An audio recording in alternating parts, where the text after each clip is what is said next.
Hi, folks. Bob Mannery here. You're listening to A2D Radio, real sports talk radio for the fans, by the fans, no agenda. These guys are the best in the business. Hashtag it. No notes.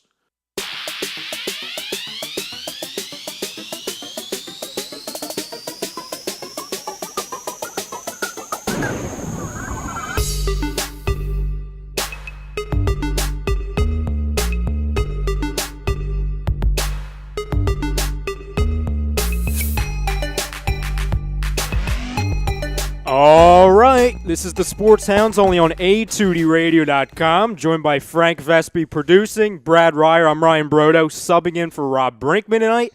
Listen, in all weeks for me to replacing Rob Brinkman and doing an extra show here on A2D Radio, I'm glad it's this one because one hell of a game. Eagles versus Falcons. Eagles beating the Atlanta Falcons. We'll talk about that in this first segment, brought to you by the sports outlet for all of your sporting needs. You can find them on the web, sportsoutletinc.com. Answer the poll question if you're watching over on Facebook. If you're watching over on YouTube, the poll question, has your opinion of the Philadelphia Eagles changed after their playoff win over the Atlanta Falcons? Yes or no? We'll also talk about the NFL Divisional round. We'll recap the other games as well. We will preview the NFC Championship and the AFC Championship. And then we will get into, later in the show, a little MLB hot stove, a little Sixers talk, a little NHL talk as well. So, Brad, to start off with you, first off, it's great to be here with you. And I thank you for subbing for Rob. No problem, no problem. So, to answer the poll question, has your opinion of the Eagles changed after their victory over the Atlanta Falcons? No, it really hasn't. I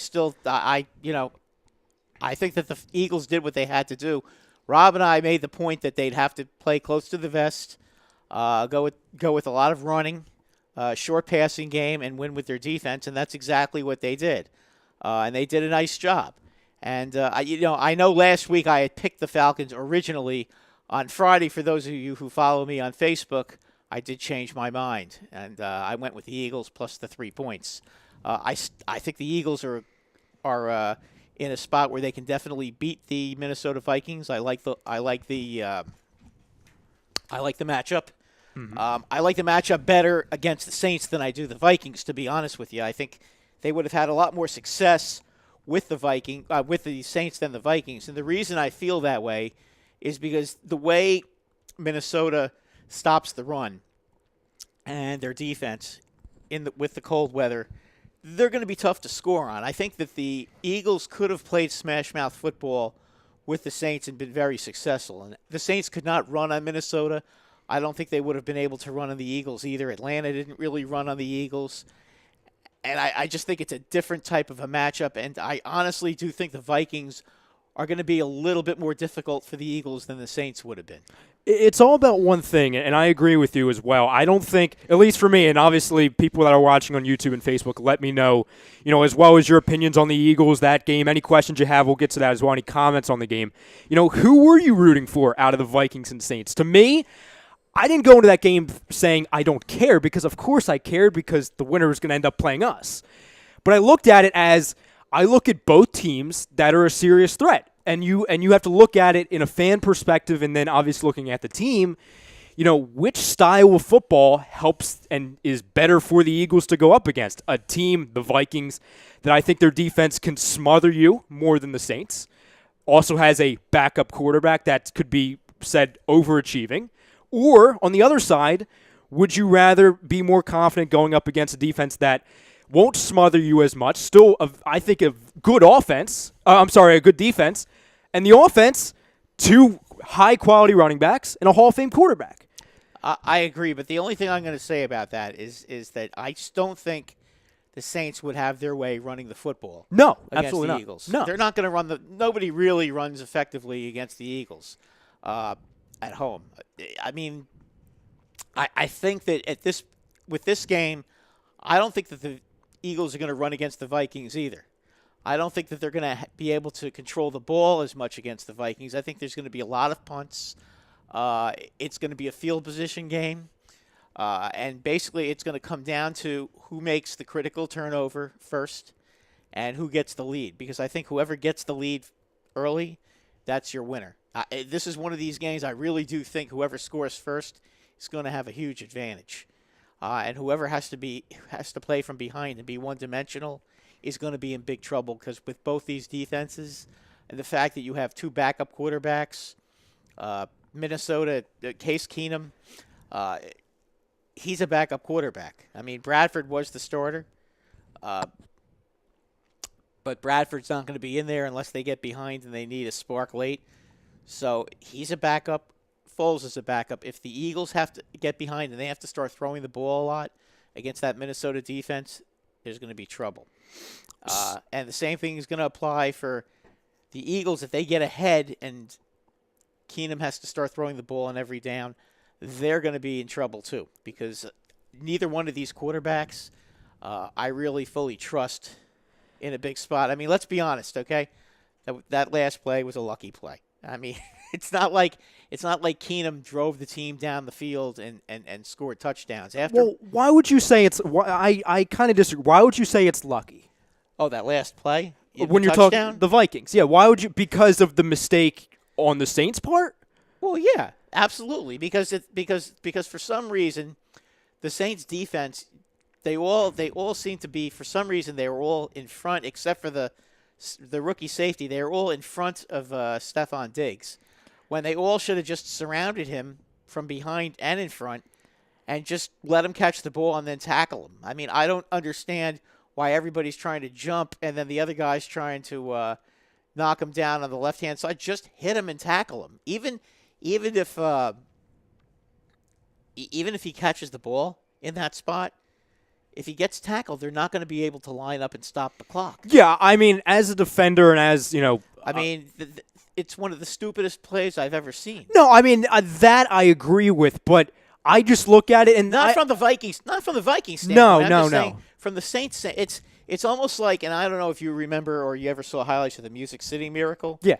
Okay, it's the same. That was the same stupid kind of play where the Buffalo Bills were all on one side of the field and nobody stayed in their lanes. And when the guy lateraled on the other side of the field, there was nobody there, and he ran 80 yards basically untouched. And it's just like all you had to do was play disciplined defensively, and that would never have happened against the Eagles. And defensively, that never would have happened against the Vikings. And New Orleans, their defense basically showed their true colors on that last play. So over on Facebook, Bob Hartman says Zimmer and the Vikings fans think they're going to take over the link, and then he was laughing after that. Listen, man, Bob, first off, good to hear from you as well. And then two, I agree. I mean, you heard the chant. There was a chant, I think it was in the post-game press conference for the Vikings when Zimmer was talking, and you could hear the fans in the background saying, "We want Philly, we want Philly." Now, that's great. That's all wonderful. I understand you're exciting. Well, no, I'm not criticizing him by any means. I mean, they're going to say that. My point, and I think Bob's point as well, is don't come in here thinking it's a bye week because we've been through that before. We've been hearing that for 2 weeks now. First of all, as I said before, just because Wentz isn't playing doesn't mean the Eagles should be underdogs. The Eagles are still a better team. That's coming from a Giants fan, too. I like that. They're a better team. I mean, they are. I mean, look, maybe their defense all around, 11, if you go all through the all 11 spots, okay, maybe Minnesota might have an edge, but it's not like you're sitting here saying, well, the Eagles' defense just isn't good and the Vikings have a great defense. No. Listen, if the Vikings' defense is a 10, the Eagles are probably a 9. So it's not like the Eagles are not playing out of a position of weakness. And as far as the offense is concerned, even with Nick Foles, the Eagles' offense is effective. And it seems like Doug Peterson now has figured out how Nick Foles is most effective. They can hit him with the short passing game and the running game. And you know what? Just play conservative football. Don't try to do anything crazy. Okay, you have the best offensive line in the sport. Your defensive line is just as good as Minnesota's. Your defensive line should dominate their offensive line. While the offensive line of the Eagles and the defensive line of Minnesota are a lot closer. I mean, if you match them up, against each other, the Eagles have a much bigger advantage with their defensive line against Minnesota's offensive line as opposed to the other way around. I think there's a big advantage for the Eagles there. Run through, because I just checked on YouTube, and we got a lot of people flying in. I We want to catch do. up with them, because I know YouTube, and they'll fly, and then we'll spend an hour just catching up with them. So Okay, go now, through YouTube. We have Todd Womack. What's going on, Todd? Okay, and Todd says, dilly, great win. Philly. And headbagger McBaggins, he lives, God, this feels so great. And R.I.P. Little was up, my fellow Eagle fans. And headbagger McGiggins, I saw incredible heart, and my opinion has changed. And Todd believes in defense, and that wins championships, and I agree with you. You're by the not way. wrong, Todd. You're not wrong. And be careful what you pursue what you pursue. Vikings better enjoy. I can tell you love all of these names. Yeah. I can tell. Vikings better enjoy their cozy, climate-controlled stadium, yada, yada, yada, yada. and the fans are going to be loud. We know the fans are going to be loud. That's for darn sure. Can I ask you a serious question, though? As a Giants fan, how much do you hate all of the rah-rah Eagle? Like, does it hurt inside at the moment? No, it's so different in New York. How as so? As far as how New York fans perceive their teams, as far as like with the news, okay? Okay. If you watch the New York news, they don't lead with sports teams ever, unless the Giants. If that the is Giants true. win the Super Bowl, That is true. They do, but they don't lead with sports. They lead with they'll say. They'll say we got the Giants in sports at 11:20, or the news. Jets, or So- right. and some of They those don't- news stations, they're either don't- like a Giant station or a Jet station or So Or one of you're those you're stations. saying that in New York, It's different. sports teams aren't as much of a priority as it is down in Philly. Is that a fair assessment? That's absolutely a fair assessment. As far as the media, Yeah. as far as the That I can vouch as far as for. TV goes. Okay. Now, as far as if you're talking about the back pages of the Daily News and the New York Post, no, they're probably the rudest. The Daily News and the New York Post are probably two of the rudest papers I've ever seen in my life. Well, here's the thing, Yeah. Frank. You'll know this. Yep. They New are- York, they put their sports on the back pages, front pages here in Philly. Front pages. Well, it depends. No, it depends on what it is. Well, yes, Yeah, of it if course. they're really fired up about something, it'll be on the front page. See, I remember this one thing. I think it was the Victor Cruz injury a couple seasons ago, and I think it was the Daily News. They had one of the Eagles employees on the front cover celebrating what they thought was he was celebrating the injury when he was actually celebrating the turnover from that play. And I think a good chunk of the Daily News followers was going on a witch hunt for that Eagles employee, who was a firefighter around 9/11 and all that. So real quick. So over on Facebook, David Willis says to answer the poll question, which if you're just joining us, we threw out the question at the beginning of the show. Has your opinion of the Philadelphia Eagles changed after their playoff win over the Falcons? Yes or no? You can chime in and ask. By the way, ask us any questions. Give us any comments you have on the team, NFL, the games over this past weekend, the games coming up. We'll get to them obviously during the show as well. But to answer that question. David Willis says, nope, I believed in the Eagles all along. Lorraine says, nope, bring it on. Bob Hartman says, Eagles promotions people need to make a deal with the manufacturers/distributors of those dog mask things. We're going to need approximately 70,000 of them before Sunday evening. Listen, man, we need to make a couple calls. Bob, Yeah. you're thinking ahead, and I like that, Bob. That's why we like you here. Michael DeAndrea says Eagles find ways to win. Don't matter if it's by 1 point or 10. And listen, Oh, I agree with that. that's a dangerous Doesn't matter, trait. but it doesn't matter how much you win by as long as you win. No. Well, I'll compare it to last year's team. The biggest thing, one of the biggest differences, other than the roster and all of that stuff, things that a lot of people don't realize and don't talk about. Last year's team, it seems like they were in a lot of games. The 7-9 team. Yeah, they found a way they to lose lost most of those close games. games. Yeah, no, this year they win. find a way to win games that, when you're just looking at it in a naked eye, you're like, how are they going to win this game? Or you look back at it, like half of the games this but season. when Wentz was quarterback, they were slaughtering. Oh, he's a everybody. magician. He's- Well, I'll give you an example. Against the Giants late in the season. Well, the Giants found a way to lose the game like they always do True, every week. but as an Eagles fan, I came out of it thinking, how in the hell did we win that game? The Raiders, for example. The Giants, and I can tell you with the Giants, okay, their field goal kicker, basically they basically are running him out of town. I mean, he had 4 kicks blocked this year, and was never reaching the end zone. And this guy was like had like a 66% rating, was missing extra points. I mean, this is a guy that literally is one of the most hated kickers they've ever had, other than the knucklehead who kicked the ball to Deshaun Jackson several years ago. Oh, that was a great day. Yeah, it was a great day. Yeah, other than that knucklehead who got cut after the Matt season. Dodge. Yeah, Matt Dodge, who got cut after that season. I think their kicking was good. They've had a host of guys who've really done a good job, but their kicker this year was terrible. So I just received a text and talking about the dog masks. Okay. Yeah. And I'm hearing word that the dog masks will be coming soon, and there's reportedly going to be we're going to have a link soon for everyone on the pages. Oh. I'm guessing to go out and get your own dog mask. Well, let me ask you a question. I've heard that they're sold out, these Why dog are you masks. what I mean, isn't this like aren't you guys kind of ripping off the dog pound here? No. You're not. No, we're not the Browns. We're not the Arsenio Hall Listen, show. we don't rip anything off of an 0-16 team. Yeah, but you're taking something that is Browns material because they're known as the dogs. They are the dog pound. No, they are the dog pound. You know why we're doing it. Underdogs. Listen. I know, but you shouldn't associating yourself with anything having to do with the Browns. Until a Cleveland Browns fan comes onto this chat and says they're offended, I will continue to Triggered support Browns the dog fans. mask. Are there any though?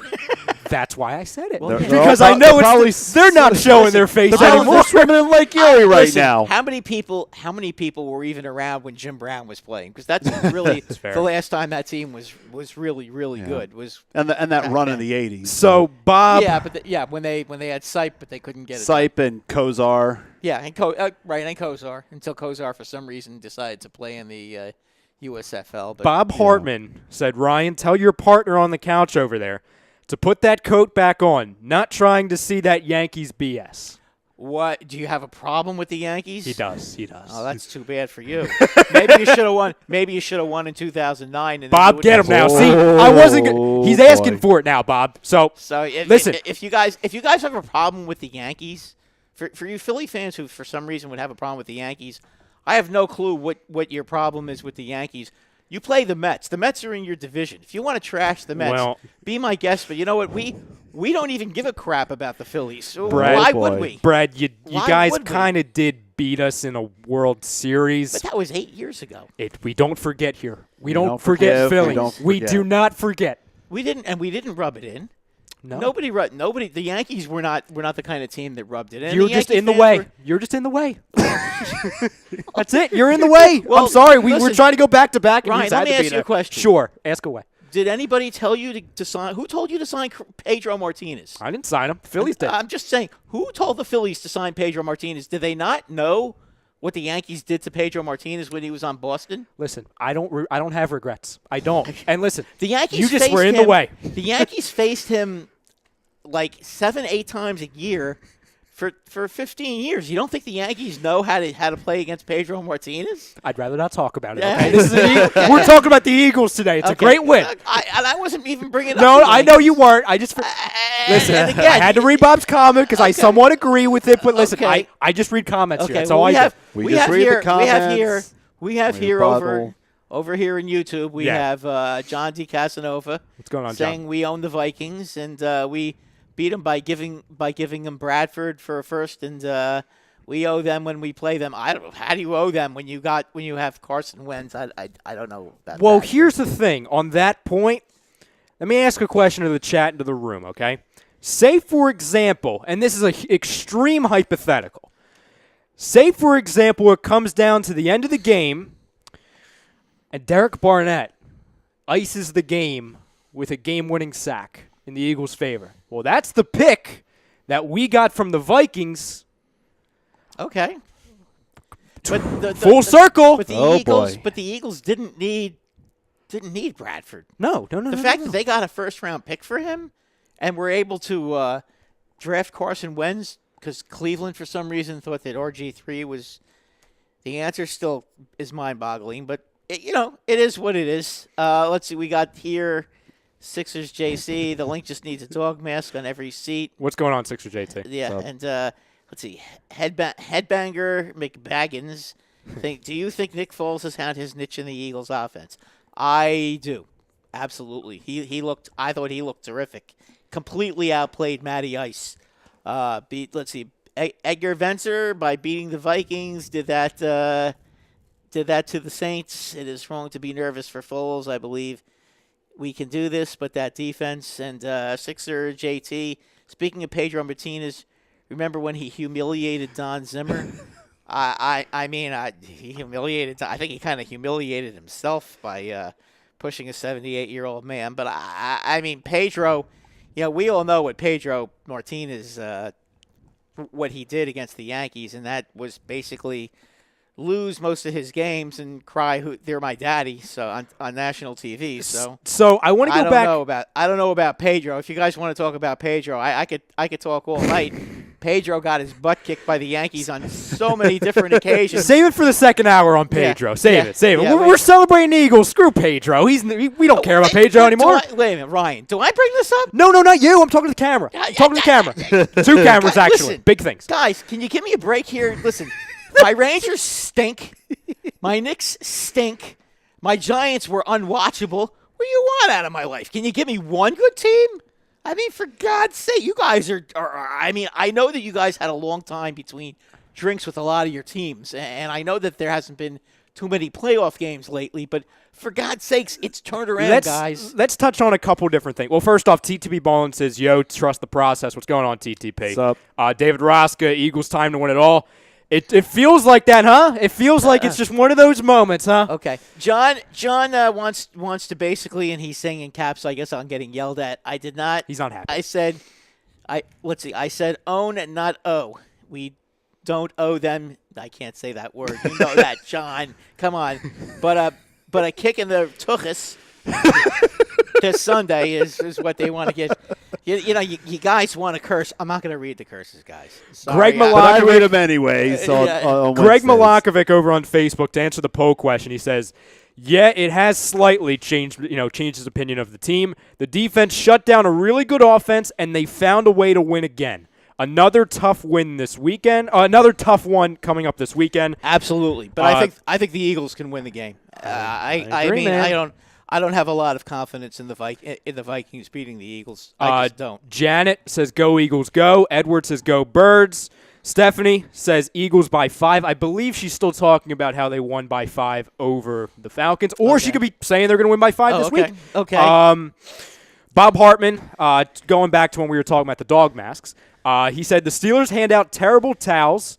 Playoff basketball and hockey teams either hand out shirts or lay shirts on every single seat. Yep. We need to do the same with some dog masks. Listen, preparation, Bob. We have a thing.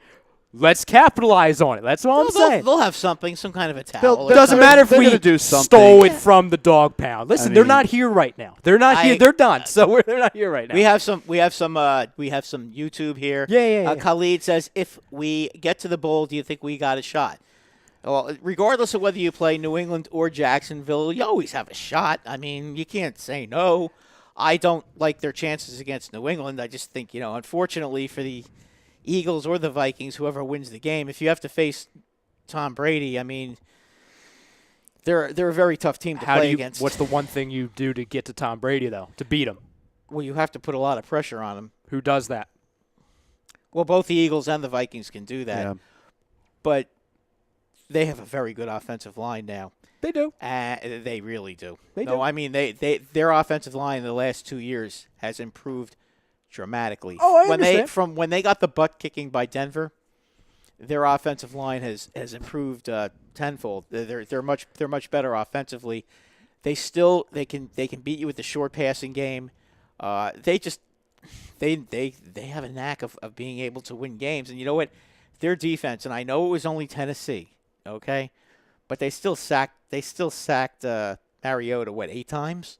Yeah, I believe so. Yeah, I I think it was know. 8 Yeah, I times. think they got to 8. Yeah, they got to 8, and I mean, I'll be honest with you, Mariota could have been sacked a lot more. I mean, he was under duress the entire game, and you know what?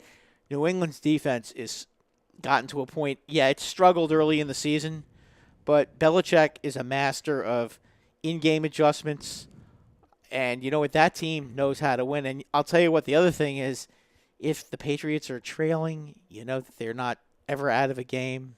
The way they came back on Atlanta last year, I don't like anybody against New England this year. And as much as it pains me to say it, I just think that they'll win at the Super Bowl. If they play Minnesota, they'll destroy Minnesota. If it's against the Eagles, I think it'll be a close game, but I still think they'll probably – I could see like a 28 to 21 kind of game. I'm not going to jump around here because, we still have to worry about AFC and NFC title games. Right. I said it 2 weeks ago. Patriots aren't winning the Super Bowl. They're not. Yeah, they're not. I would disagree. Okay. Agree, disagree radio. Yeah. Jacksonville was able to score a lot of points against Pittsburgh. Pittsburgh took them for granted, and they paid the price. They're not going into New England and win. They're not. That's not going to happen. If let's put it this way, if Jacksonville is able to go into Pittsburgh and beat Pittsburgh, and then go into New England and beat New England, God bless them. But I just don't think Blake Bortles is going into New England and winning a playoff game. Well, there. this is a storyline that I believe all three teams not named the New England Patriots have going into this coming week. Emotion, all-time high, big-time moments. Now they have to rebound off of that. They have to collect themselves, and they need to move on. Now, do I think the Eagles are going to have trouble with that? No, absolutely not, because I think their coaches, their organization, and their players, the locker room, the whole culture, I don't think they're I think they're pretty even keeled. They're buttoned up. They're not like a Steelers, for example, or a Seahawks, where it's emotion over everything. They've got the kind of the Bill Parcells factor going for them, which is you don't say a darn word to anybody, just shut up and play football and don't start. I think they have that, which is good because they're going to go out there, they're going to be professional, and they're going to do what they got to do. I think Minnesota will be okay as far as that goes as well. I just don't know if the moment is going to get to Case Keenum. That's what I would be worried about if I was Minnesota. By the way, I have to throw this in here. I promised you guys, or I threw it out to you guys earlier, especially on Facebook, and then for you guys on YouTube, this affects you guys as well. We were talking about the dog masks a little earlier. So a link was just dropped in the live stream over on Facebook. It is on our Facebook page. I believe it's a link to go out and get your dog mask. So if you want a dog mask, go over to our Facebook page, a2dradio.com on Facebook. Click the link. I haven't seen what's on the other end of that link, but I'm seeing a picture of a dog mask. Trust me, I will not be wearing any dog mask. I wouldn't expect it. Here's the I thing. wouldn't expect it. Here's the thing with the dog masks so far. I heard that a good chunk of them have been sold out already, especially the one that Lane Johnson was wearing at the end of the game. That particular mask has been sold out. Well, listen, man. Yeah. I saw a link. I heard there was a link. I'm going to promote the link. All right. And I will take a look at the link. I would say this, though, in all honesty.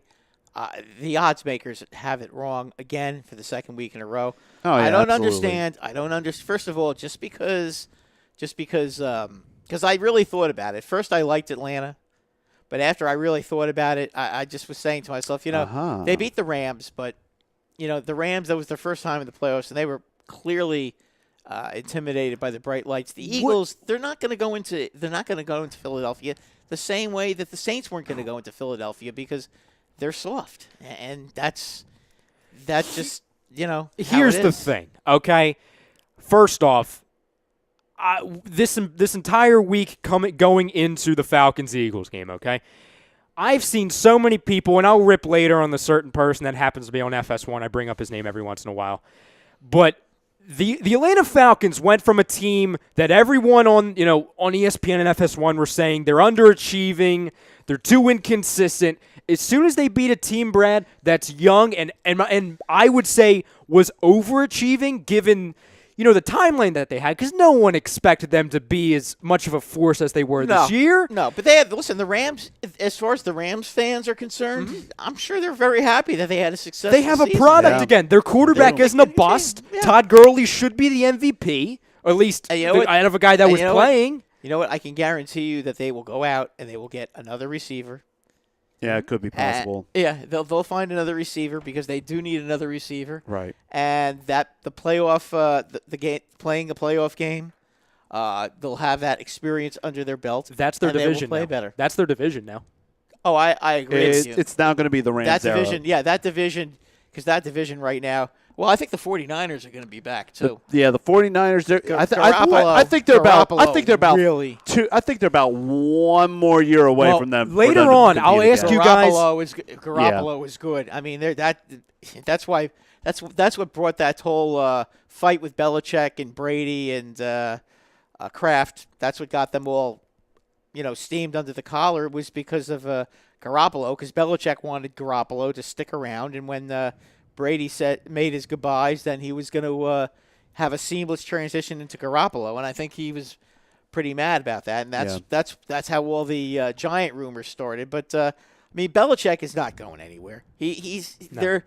First of all, if he did want to leave, they would have to trade him, and the Giants are not giving up their first round pick for a coach. No. They're James. not gonna do that. James over on Facebook says Happy Victory Monday. Same to you, James. Can't believe we're dogs again at home. Love the heart from our boys. Dougie P has this team fired up. Listen, I was talking to Tom about this. I was talking about this yesterday. That post-game press conference, I haven't seen Doug Peterson so fired up, so passionate.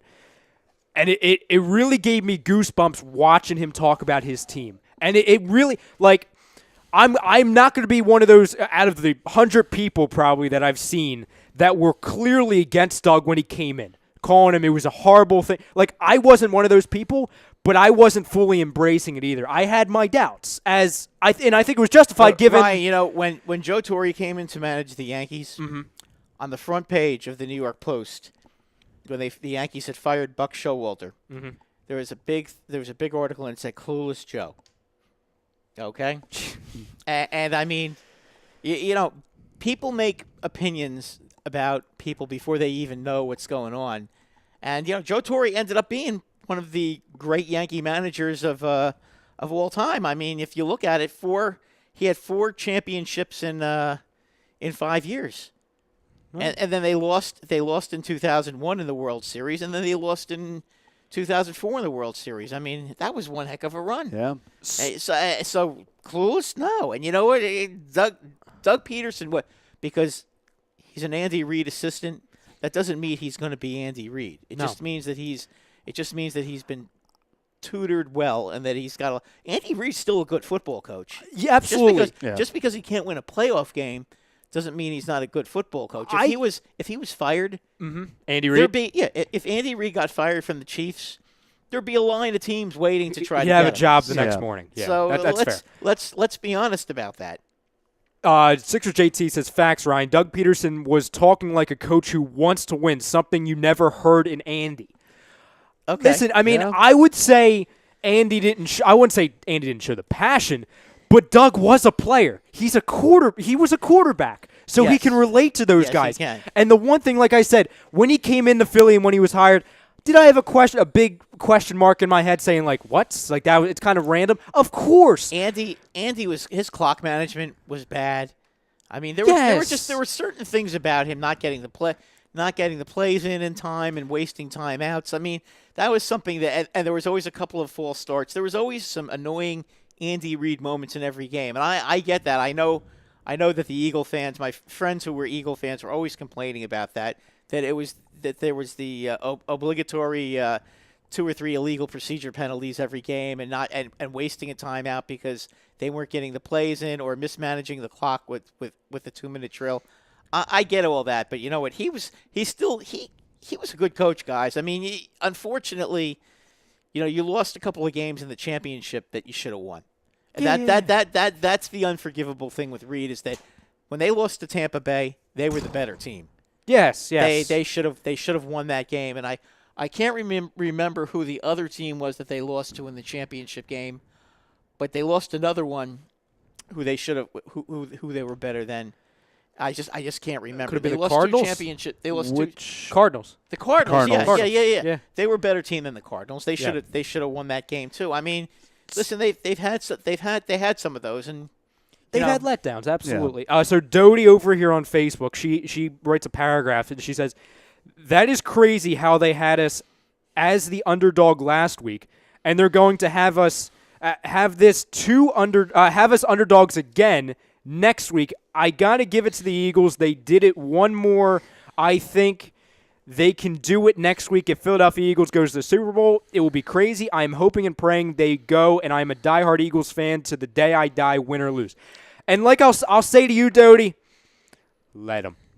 Let them talk. Let them underrate us, because the storyline coming in for the 2 weeks, the bye week and the week of the game, where we were going with we're being disrespected. They're not giving us any respect. We're underdogs. They forget we've been ignored the entire season. Let them continue to do it, because it's worked for us once, and we've had one try at it to prove them wrong. We did it. So let's do that same thing again. Exactly. Now we've got J-Hot 247. What's going on, J-Hot? Hello, J-Hot. Super Bowl 39 repeat, baby, this time. I can't say that. Nick Foles wins that Lombardi. Gigantic TTP Nicky Foles. Ballin. TTP Bowling. TTP Ballin. What are we doing? Fletcher gets come on. You can't say that. Renee, They're excited, all right? They're very excited to talk about Fletcher. I understand that. Obviously. Why? What's wrong with the TTP Bowling comment? And Fletcher gets his. He spelled it C-O-S. He spelled his last name. But he's talking about roosters. Come on now. Let's Listen. I can only assume, since Fletcher Cox's last name is C-O-X and he spelled it like that, he spelled his last name. I can only assume. Okay. We can't assume things here. It could be worse. Go get to Renee's comment. Get to Renee says, I'm very optimistic about Doug. Good, Renee. It was first 1.5 years with Kelly, with that Kelly guy. Yeah. If he's named coach, I would give him the chance. Saw good things in him last year, as I did with Carson. And Khalid, if they go to the bowl and be an underdog, oh boy. Well, listen, Khalid, if they play the Patriots, they're going to be underdogs. Anyone that anybody plays the Patriots is going to be an underdog. You got to get over that part. Yes. I really like, Renee Ballard. I really like Doug more and more as the season gets rolling. I'm all on board. And seems the team is. I love the chemistry. And Sixers, JT, we were all mad that we were underdogs last week, but now we are embracing the underdog, watching Skip Bayless talk our team down. Well, Skip fuels the team of the players. Skip Bayless is a horse's patoot, so you guys don't know that. I mean, he's a whiny crybaby Cowboy fan. So let's just, I don't know what you even worry about. I'll say this about that tool. And I brought it up last week, Frank. You know this, obviously. Yeah. And I'll continue to say it now. I'm not going to go on that big 20-minute rant that I did last week because I don't have that in me anymore. I got that out, and that's fine. So you're not going to do it on again when we do the fix on Wednesday. Oh, I will. I'm just saying. You're saving it. Okay. I can only do it once a week, Frank. Oh. I can only do it once a week. Oh boy. But my point is the storylines. We've been offended. We've been pissed off with the storylines in the national media all year as Eagles fans. All I'm going to say is it got us to this point. We've been saying, and Tom and I talked about this the other day, when Ronald Darby, that game one in the season against the Redskins, went down, people were saying, well, the Eagles are done. The secondary's not going to be able to handle it. When Darren Sproles went down early in the season, people were saying, well, the Eagles are done. The running game's not going to be able to handle it. When Jason Peters, our Pro Bowl left tackle, went down, people said, the Eagles are done. The offensive line won't be able to handle it. They said the same thing with Jordan Hicks when he went down. And the biggest part of it, you know this, when our MVP quarterback went down, they all said they're going to collapse. Nick Foles won't be able to handle it. And at this point, we have been able to handle it, have we not, Brad? You have handled it. What I would say, and I think he's going to handle it this week as well. I do think, and for you guys who think that the Eagles are going to are going to do better against the Patriots than they are Jacksonville, I would say, just put the Kool-Aid down, put the crack pipe down, stop it, okay? Stop it, you guys. Seriously, if you're rooting for the New England Patriots to beat the Jaguars because you want to play the Patriots because you think it's going to be an easier game, I mean, listen, if you want to play the Patriots because you want to beat them to avenge your Super Bowl 39 loss, I get that, but don't sit here and tell me, oh, it's the Patriots, or I'd rather play the Patriots than the Jaguars because the Patriots aren't as good. Come on. Okay. Well, I think I understand what you're saying. I think what you're trying to say is that if anyone's going to go into any playoff game, let alone a Super Bowl game, and saying easy, the word easy, then they're kind of out of their minds because anyone that deserves to get to the Super Bowl, they're deserving enough to beat you. You know what I mean? Yes, they are. They are. But I mean, let's be honest, okay? In a matchup like that, I mean, if I'm a Giant fan and I'm watching New England playing Jacksonville, I'm rooting for Jacksonville. I would rather play Jacksonville than New England. Of course, I would rather play Jacksonville. I'd rather play against Blake Bortles than play against Tom Brady. Oh, yeah. Even though Eli beat him twice, but that's neither here nor there. The whole thing is, you still, that's a much tougher matchup for anybody to have to play that team. That team knows how to win. They got the best coach in the sport. They know how to adjust, and beating them in a big game like that is really, really a tough go. Okay, well here you go. So, John D. Casanova and Sixers JT said something similar. Sixers JT said if it's Jags Eagles, I would praise the Lord. And John D. Casanova said if it's Jags and Eagles Super Bowl, what do you think would happen? I'll ask you. I'll wait until that's a thing, but I'll ask you. Oh, I would like the Eagles in that matchup because I think it's just like playing the Vikings. It's the same thing. Same kind of team. Good defense, questionable offense, okay receivers, questionable quarterback, but both have outstanding defenses. I think Jacksonville's defense, after watching, is a little bit more susceptible to the big play than Minnesota's defense, to be honest with you. I mean, it just seemed to me, I mean, Pittsburgh was able to go deep on them all day. It seemed like they got, coming out of that second half, it almost seemed to me like they got tired. Like I was texting Tom, like kidding around, saying like, did the Jacksonville defense get tired from running around the field celebrating like all that time? I don't know that. No, they didn't get tired. It's just basically their defense against the passing game. I mean, they're bottom not line invincible. is, I mean, Ramsey's ridiculous. Jalen Ramsey's ridiculous. He's great. Yes, he's great. But you know what? But Antonio Brown was beating them up all day. Oh yeah, I mean, but Antonio's a freak of nature too. I know, but he had his way. Oh, with absolutely. him the whole game. I mean, you have. But here's the thing. Nobody I mean, can stop Antonio Brown. And you have a Hall of Fame quarterback passing to one of the, if not the best wide receiver. Schuster's outstanding. Oh yeah, I mean they're stars. And they're stars. Yeah, and that other receiver whose name is escaping me right now, number 85.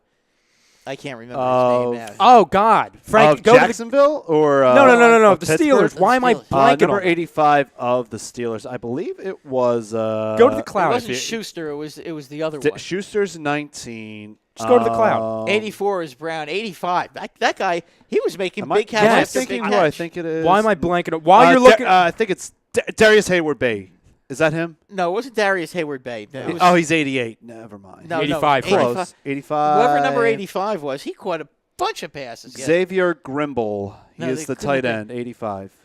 The tight end was catching a lot. He was catching a ton of passes. Could it be Jesse James as well? Jesse James is 81. No, I can't remember now. It was one of those wasn't guys. Schuster. It wasn't Schuster and it wasn't Brown. There was another guy Well, who was either- making catches all day. either way, what your point is, it wasn't just the Antonio Brown show. It wasn't just Schuster. It was they were everyone. Scoring. What I'm saying is that they Martavis scored. Bryant. Yes. Thank you, Frank. He is number 10 you. on the Steelers. Okay, he was unreal yesterday. Martavis Bryant, he was all over the place too. I mean, basically, if you look at it, the way Ben was able to throw the ball down the field, I can tell you right now, New England is not giving up 45 points to the Jacksonville Jaguars.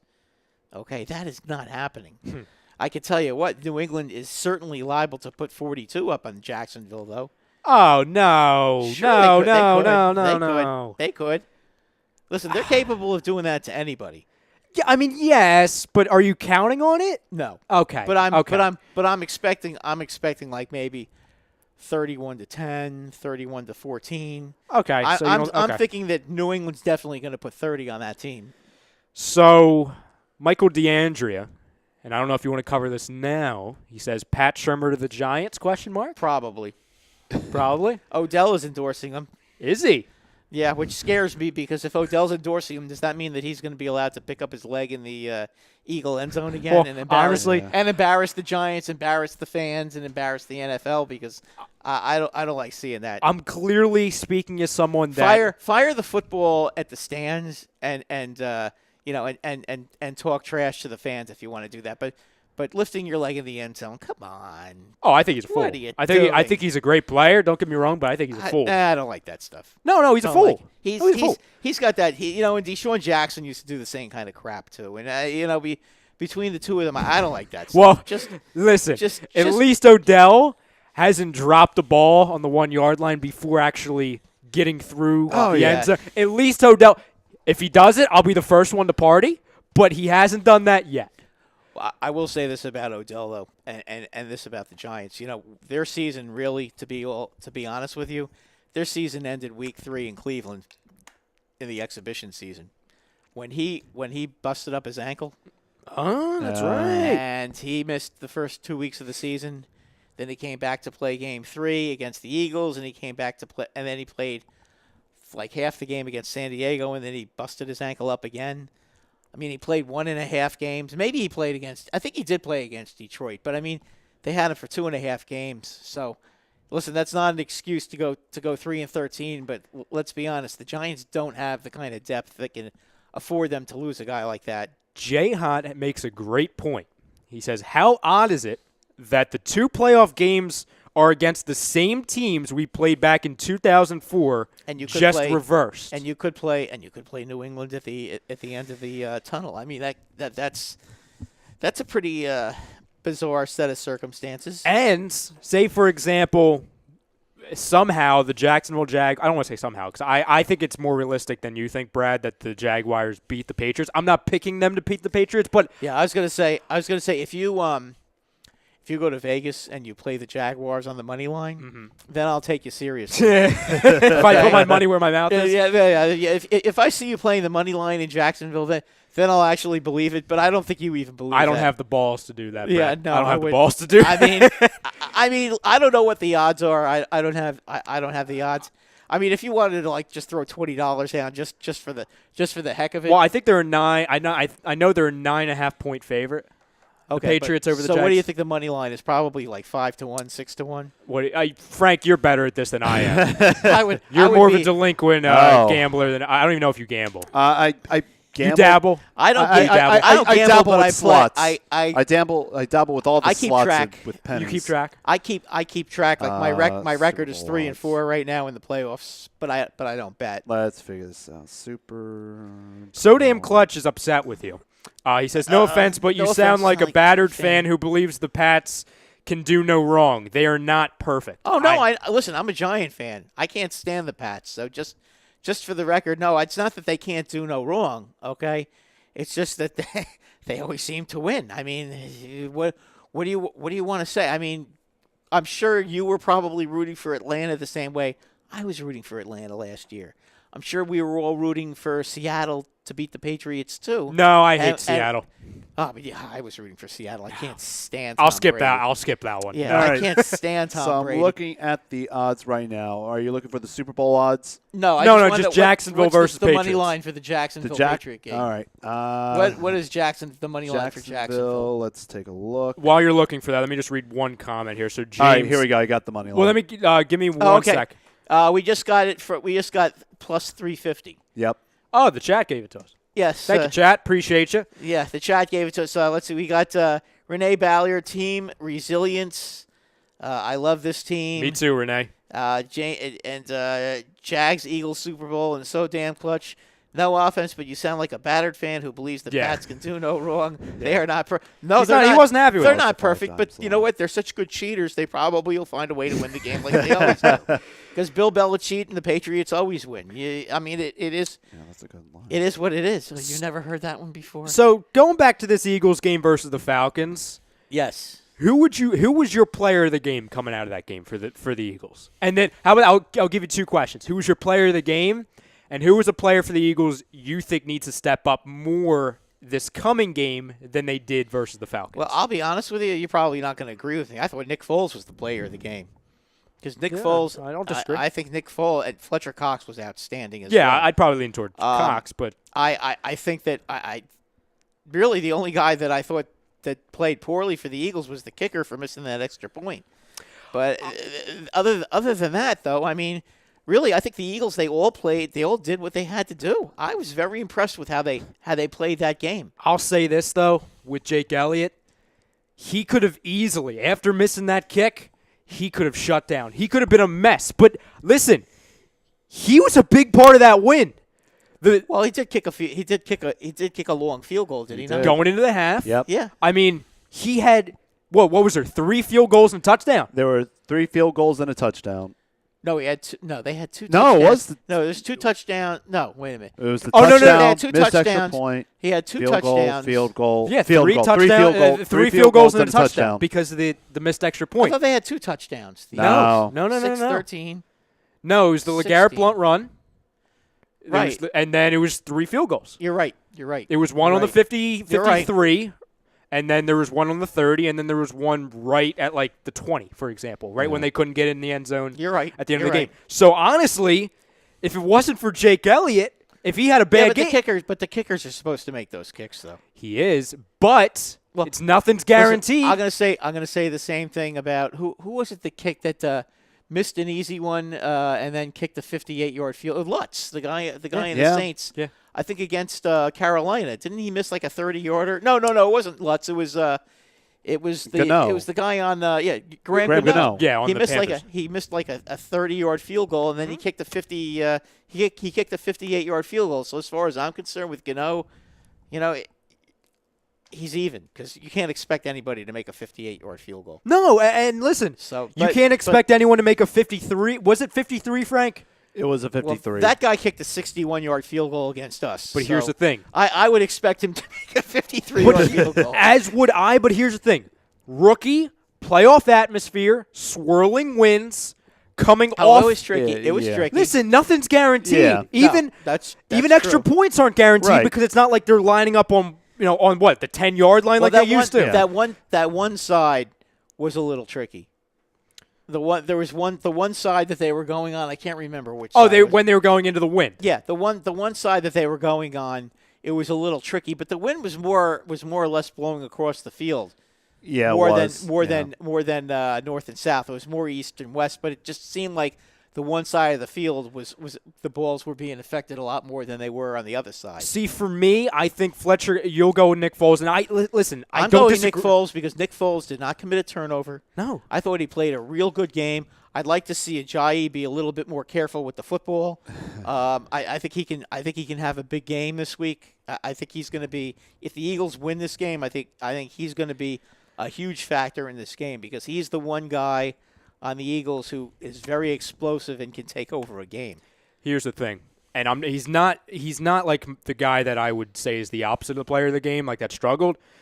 But Jay Ajayi, that fumble kept me from saying he was the player of the game because this is becoming a trend, not just with Ajayi, but just Eagles players in general.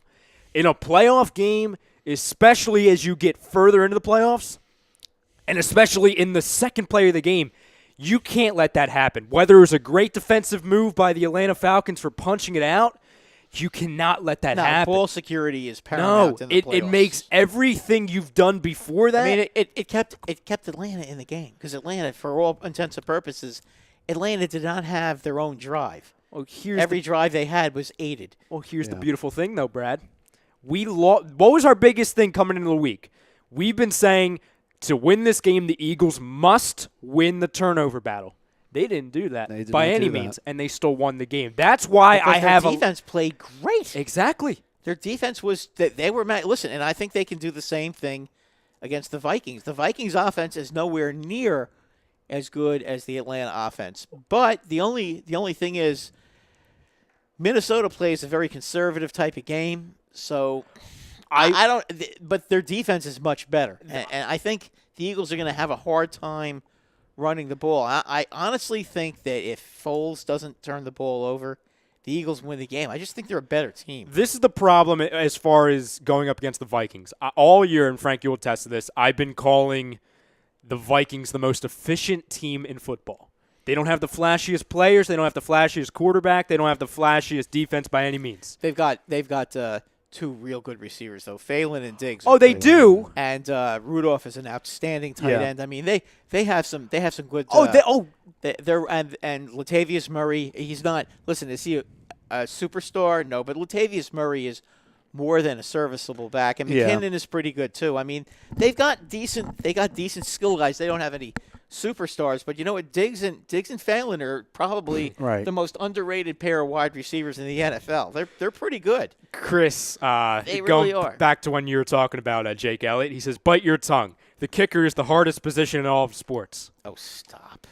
Listen, without a kicker, I'm serious. Like, I know it's a kicker, and he's not making tackles. He's not throwing the football. He has one job: to kick the darn football. But he does it very well. Well, yeah, they have to be. They have to be really. Point. They have to be real good. I'll tell you a team that would love to have Jake Elliott, freaking Chargers, The Giants. Or the Giants, Our team that gave him away from the practice squad, the Cincinnati Bungles. the Cincinnati The Bengals. Bungles are always making dumb moves. Yeah. Like that. That's why they're the Bungles. They're the Bungles. Um, I successfully converted my friend who was a Bengals fan since the day he was born. I convinced him be a fan of the Eagles. Yeah, don't waste your time better with Cincinnati. Don't you dare.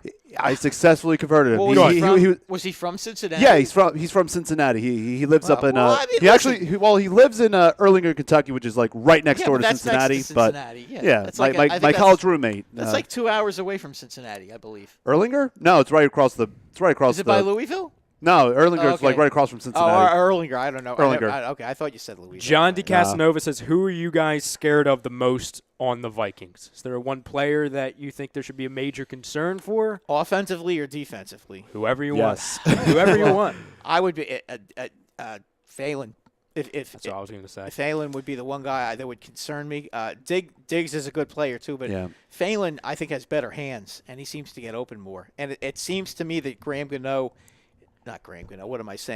Keenum seems to get the ball to him in big spots. It just seems that that's where he goes.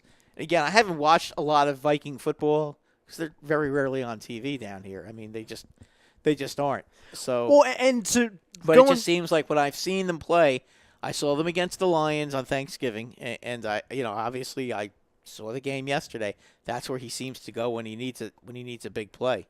This goes back to when I said a couple minutes ago how the Vikings are the most efficient. They don't have the flashiest players, and by no means when I say they don't have the flashiest players, I'm not saying they have low talented players, but I'm saying it's not like in Atlanta where they have a Mohamed Sanu and a Julio Jones. They don't have a Julio Jones. They don't have an Odell Beckham. Antonio Brown. They don't have Antonio Brown. They don't have Ezekiel Elliott running the football. They have guys that do their job very well. They have good players. Their offensive line is a lot better. It's revamped, but it's not as good as the Eagles. And again, it's not. The Eagles' offensive line is way better than the difference between the Eagles' offensive line and Minnesota's offensive line is vast. And yes, the Vikings will probably control that line most of the game, but I could still see the Eagles' offensive line opening up a few holes every once in a while. Yes. And I think that's going to be the difference. And I think the Eagles will be able to make a couple of big plays on them, and they should be able to keep Minnesota at bay defensively. Offensive. It comes down to one thing. As far as scoring. First and foremost, and it's the same thing with the Falcons game. As soon as this defense on the Eagles side of the ball can stop the run on the Vikings side of the ball, it's all hands on deck. And if you're Case Keenum, watch out because then the entire thing is you're going at them. Well, I think they're gonna throw a lot of screen passes because it seemed like they threw a lot of screen passes against New Orleans. Now we have from TTP, Balin, Ajayi, Blount, and Clement all fumbled the first time they touched the ball. Yeah, but they only lost the ball once. I can't pronounce these people's names. I'm sorry. Nothing personal. No, it's not personal. Your name. Well, here's the thing, though. It's pretty funny. He's not wrong. I mean, Ajayi fumbled the ball. Blunt, they got it back, but still they lost 7 yards. Yeah. They had momentum and they were going, and then all of a sudden it's like, pause. Yeah, but you know what? They got through the game. They did, but my point is, wouldn't it be a lot easier, and we'll talk about this obviously more, wouldn't it be a lot easier? Just limit all the mistakes. Because, like you said, Brad, and this is the last thing I'll say before we go to break, those 10 points that the Falcons put up on the board, the only 10 points, well, that touchdown, They were off turnovers. mistake, and then that drive, the first drive the Falcons had, it's right after the Ajayi fumble. You know what I mean? Yep. Okay, folks, we'll be back right after this, and we will go around the NFL. So after, and Brad's correct, what we're going to do is on the other side, we'll continue talking about the Eagles, Falcons. We'll go into, obviously, the NFC and AFC Championship games. We'll go around the NFL. We'll go more national. At the end of the show, a little Flyers talk, a little Sixers talk, a little NHL talk, and a little MLB hot stove as well. We're brought to you by Gibson Mayer LLC, your certified public accountants. You can call them at 215-369-3300. On the live chat on YouTube and Facebook, give me your opinions of these games coming up. I want to hear your thoughts. This is the Sports Hounds, only on a2dradio.com. We'll be back in a couple minutes.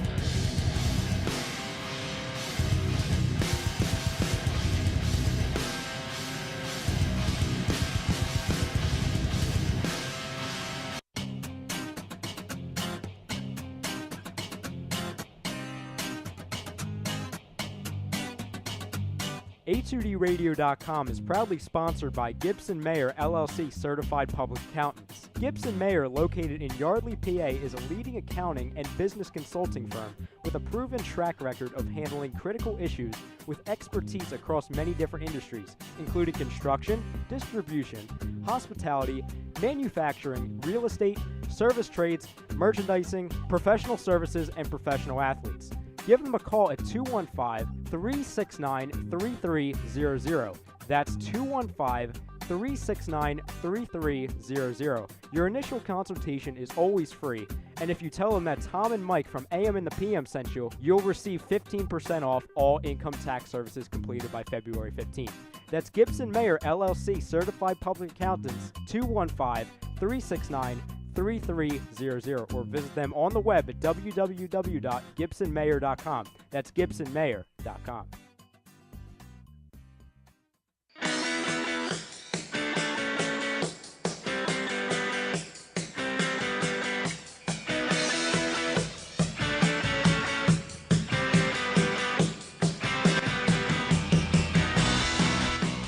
Hey, do you need to get your skills in shape? Then contact the Scanzano Sports Center, located at 5 Carnegie Plaza in Cherry Hill, New Jersey. You can give them a call at 856-889-3434 or visit them on the web at www.scanzanosports.com. John Scanzano offers individual, semi-private, and team training lessons in hitting, pitching, catching, outfield, along with turf rentals. The Scanzano Sports Center is equipped with a 31,000 square foot indoor facility, 4 batting cages, and a 4,000 square foot strengthening and conditioning room. So what are you waiting for? Contact the Scanzano Sports Center today.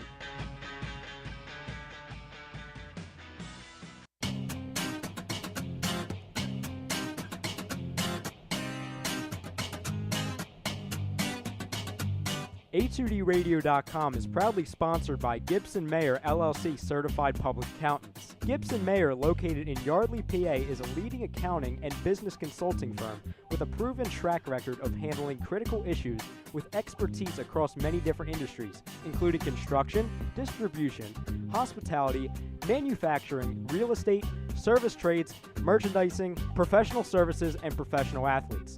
Give them a call at 215-369-3300. That's 215-369-3300. Your initial consultation is always free, and if you tell them that Tom and Mike from AM and the PM sent you, you'll receive 15% off all income tax services completed by February 15th.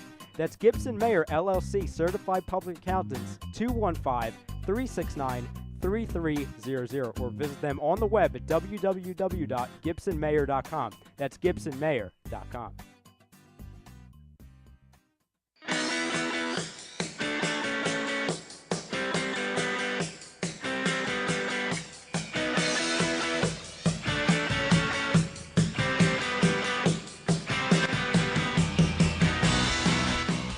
Hey, do you need to get your skills in shape? Then contact the Scanzano Sports Center, located at 5 Carnegie Plaza in Cherry Hill, New Jersey. You can give them a call at 856-889-3434 or visit them on the web at www.scanzanosports.com. John Scanzano offers individual, semi-private, and team training lessons in hitting, pitching, catching, outfield, along with turf rentals. The Scanzano Sports Center is equipped with a 31,000 square foot indoor facility, 4 batting cages, and a 4,000 square foot strengthening and conditioning room. So what are you waiting for? Contact the Scanzano Sports Center today.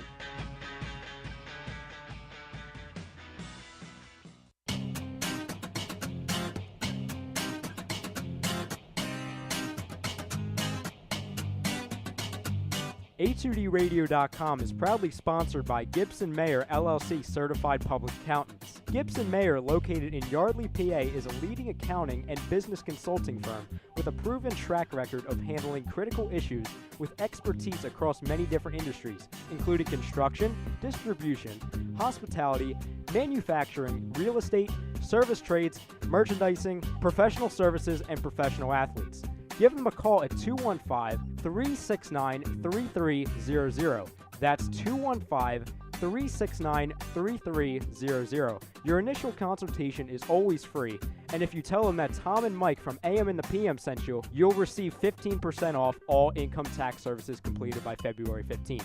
That's Gibson Mayer LLC Certified Public Accountants, 215-369-3300, or visit them on the web at www.gibsonmayer.com. That's gibsonmayer.com.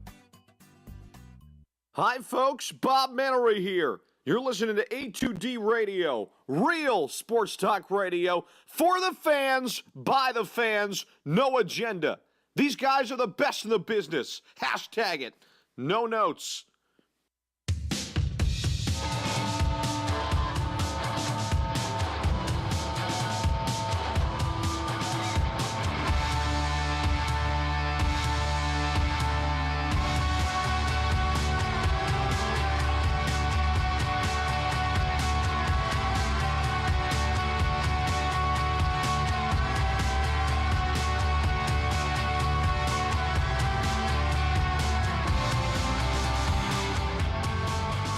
All right, welcome back to the Sports Hounds, only on A2DRadio.com. I'm Ryan Brodo, joined by Brad Ryer, Frank Vespi producing, subbing in for Rob Brinkman. He is in Vegas.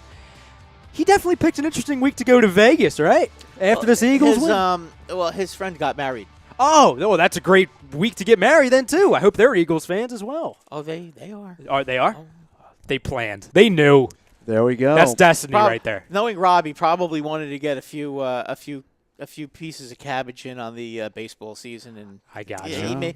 He may have. I mean, I can't guarantee it. And I wish him luck. You know what I mean? Yeah, I hope that he did well, and we'll leave it at that. Yeah, exactly. So, if you're just joining us earlier in the show, we threw out the question talking about this Eagles. You know, the Eagles, they will live another day. The Eagles' playoff run continues. So we talked about it earlier. You know, has your opinion of the Philadelphia Eagles changed after the playoff win? Yes or no? You could still chime in on that. We talked about that earlier.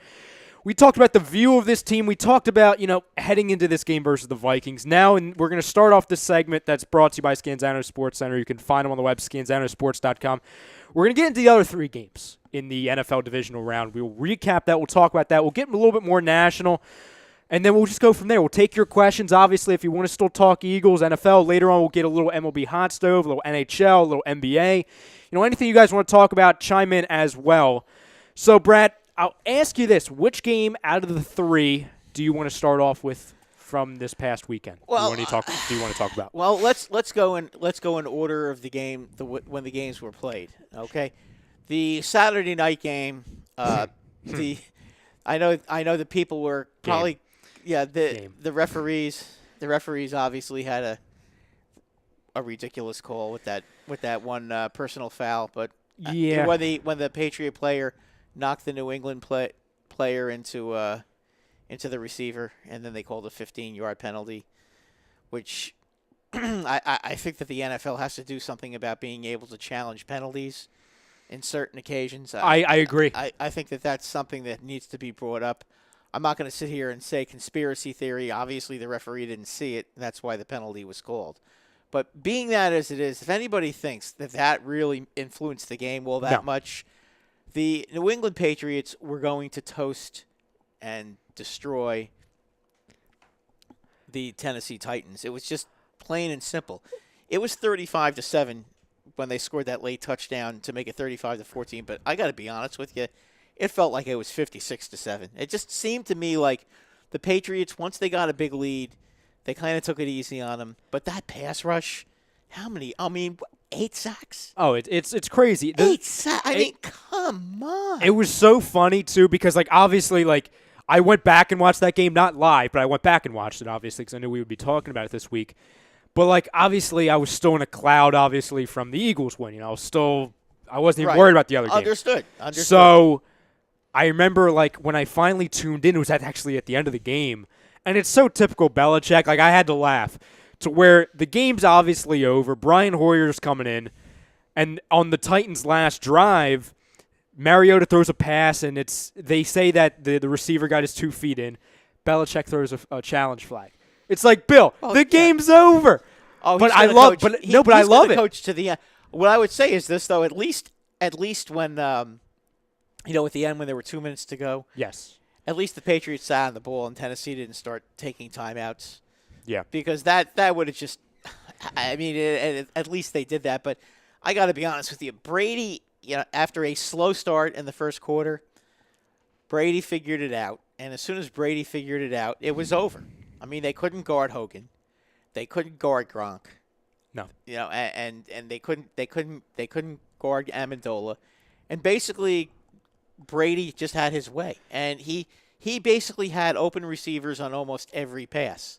Now, going back to that game, though, when you saw the Titans go up 7-0, did any part of your mind say, "Uh-oh"? No. Neither did I. I wish it was. No. You know what my brain said? Oh, now they just got him mad. That's not. I don't know if that's completely inaccurate. I'm telling you, my view of the game was, you got him. I thought the same thing with Jacksonville, but when it was 14-0, then I was like, oh. But no, I just thought that you just now you got their attention. They may have been sleepwalking a little bit when they got ahead. Mm-hmm. It's like all of a sudden somebody turned on the light, and they started moving the ball, and that was it. Really, for all intents and purposes, as soon as the Patriots got the lead, the game was over. You knew that the Titans were not going to come back down and score again. So it was just a question of time before it became 21-7 and then 28-7. They only beat them 35-14, and it was only 35-7. And I give Tennessee credit for not letting the Patriots get up to 40 or 50 and really embarrass them. But that was a very stern spanking. No, it was. On behalf of the Patriots. It was they weren't spectacular, but they controlled the game. I think maybe the week layoff may have messed with their offense a little bit. So maybe that was part of the problem of them getting going. Listen, man, I'm just going to look at it as the Patriots in that game clearly had the edge. It was disappointing that the Patriots didn't play the Chiefs because I think the Chiefs – for whatever reason, seemed to match up well against the Patriots. So they did, and this goes I understand what people were saying. I agree with you first off, but a lot of people were saying before that game and after that game, oh well, the Titans didn't deserve to be there. It's you can't say they won the game. They won the game. That's like saying Minnesota doesn't deserve exactly. to be there. No, they listen. The game is 60 minutes long, not 59 minutes and 50 seconds. 60-minute game. So you can't say that. So that excuse doesn't hold water. But, that game, very simple. Brady was just being Brady. The New England defense is what really was scary good. Yeah. So, really, there's not much more to say about that, but a workmanlike victory for the Patriots. Not a surprise. The next game on the schedule was a surprise. The Pittsburgh Steelers being down 7-0, then 14-0, and then 21-0. And you're saying to yourself, when it was 14-0, you were a little, probably if you're a Pittsburgh fan, you're probably pretty worried. But when it got to 21-0, you had to be saying, oh my God, they could actually lose this game. So I made a mistake last week on the show. Frank, you'll attest to this as well. Okay. I've been saying for 2 months, ever since we got a little bit of a picture like, okay, the Jaguars are going to be in the playoffs. What have I been saying, Frank? I've been saying the Jaguars, if they face the Steelers, watch out. Yeah. I've been saying that. So then we come to this coming game, and I don't know if it was because of all the noise surrounding the Patriots, or I don't know if it was because Antonio Brown was coming back, but something told me last Wednesday when we were making our predictions, go Steelers. Like everything I was saying 2 months before that about the Jaguars being a ridiculously bad matchup for the Steelers, threw it out the window. Right. And it showed. They spanked them the first time 30-9. I mean, listen, when it was 28-7, when they got that fumble return to make it 28-7, that's when I just said to myself, that's it. The Steelers are not going to win this game. And you know what? They were able to score the touchdown at the end of the half and then come out in the third quarter and make it 28-21. But you know what? After that, the Steelers had 2 opportunities down 28-21. They had the ball twice, and they weren't able to do anything. And in my opinion, that's where the game was lost. I mean, you can make a comment about the coach the coach with his stupid onside kick. You can do that till you're blue in the face. But the bottom line is, down 28-21, you have the pumpkin twice, and you don't do anything with it. That's where they lost the game, because had they been able to tie the game on either one of those drives and keep the momentum going, Jacksonville was susceptible to the loss at that point. That's what I'm glad you brought that up, because in my opinion, with it being 28-21 and it's a one-score game, right? And momentum is absolutely on your side, to where everyone in the country and everyone in the country that's watching that game is saying the Jags are in big trouble. Like everyone was saying that. They were in big trouble, but the Steelers were only able to get the ball to about the 40-yard line. And then they had a punt, and then the Jags had that real nice, impressive drive where Bortles was hitting everybody and his mother, and that they made it 35-21. And of course the Steelers came right back and made it 35-28. But I mean, at that point, they were just chasing the game again. And they were playing the 14-7 game again instead of the 7-tie game, and it was too much. And the onside kick, I mean, I don't know what they're thinking. No, it just comes down to your point, Brad, that, Ben Roethlisberger, Antonio Brown, we talked about this earlier, the offense and those playmakers, they were looking like superheroes. Not only the fact that they came back from such a slow start, but the catches they were making, the throws that Ben was completing. Well, here's my other issue with the coach, and this goes to when there was 32 seconds to go and the ball was on the 20-yard line. Kick the darn field goal, get to within 7, and then try the onside kick. I mean, I know you need a touchdown anyway, but you left yourself no time. You left yourself 1 second to kick an onside kick and try to recover it and score on an onside kick. I mean, just really bad coaching by the Pittsburgh Steelers. What's your opinion? And if it was just a one-off thing, I would ignore it. But what's your opinion of Pittsburgh Steelers players before the game, in the week prior to it, talking as if the Jags game is just going to be not a bye week, but they were already talking about, we're going to beat the Patriots. And reporters are like, but you play the Jaguars. Like, yeah, but we're going to beat the Patriots. What's your opinion of that? Because they've done that in the past. The Seahawks have done that. Seems like the culture, that's just what they do. It's a reflection on the coach.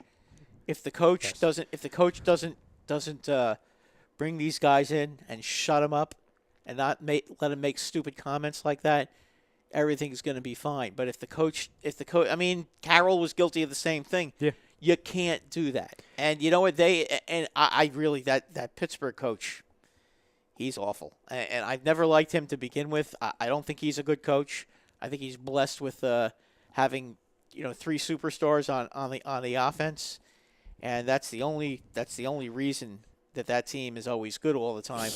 Their defense is probably one of the most overrated defenses in the NFL. Well, without Ryan Shazier too, I mean, it's like it's going off a cliff as well. I mean, I'm not saying he was the entire defense, but listen, would he have helped? Would they have scored 45 points? Probably not. But the fact that the Jacksonville Jaguars, who are far from a offensive juggernaut, and listen, Fournette hurt his ankle in the first half. Yeah, he did. And he really, to me, didn't look all that terrific in the second half. To have T.J. Yeldon running the ball down your throat and to have Blake Bortles picking you apart time after time after time. I mean, are you kidding me?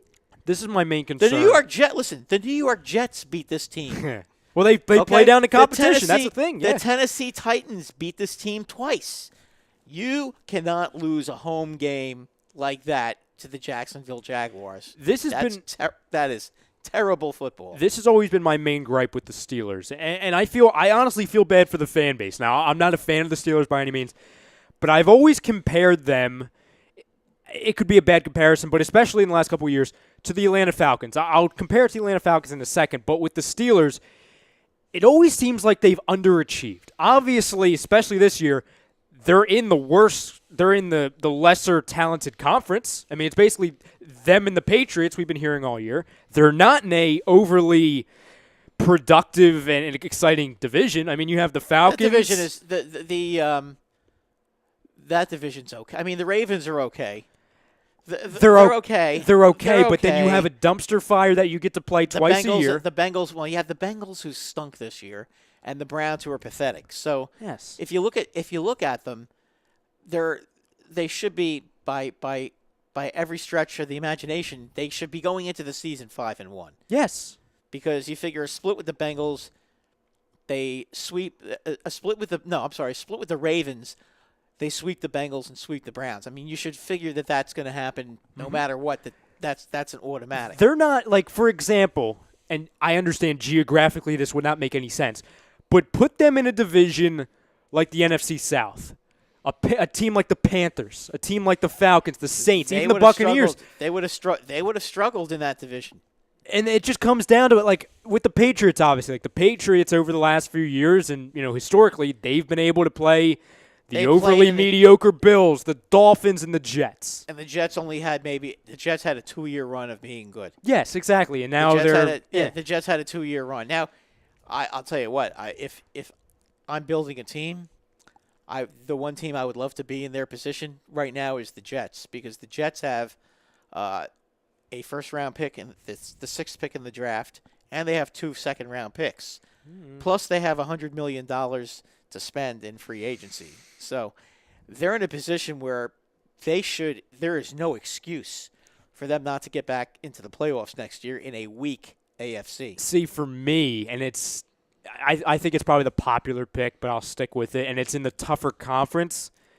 The 49ers, man, they're in a great position. They obviously, if they're able to re-sign, sign Garoppolo, extend they him. will. Yeah, they will. They will. The Garoppolo, listen, they have some control left with Garoppolo. He's not going to be a free agent. Exactly. They have the cap space. They have a lot of cap space. Well, yeah,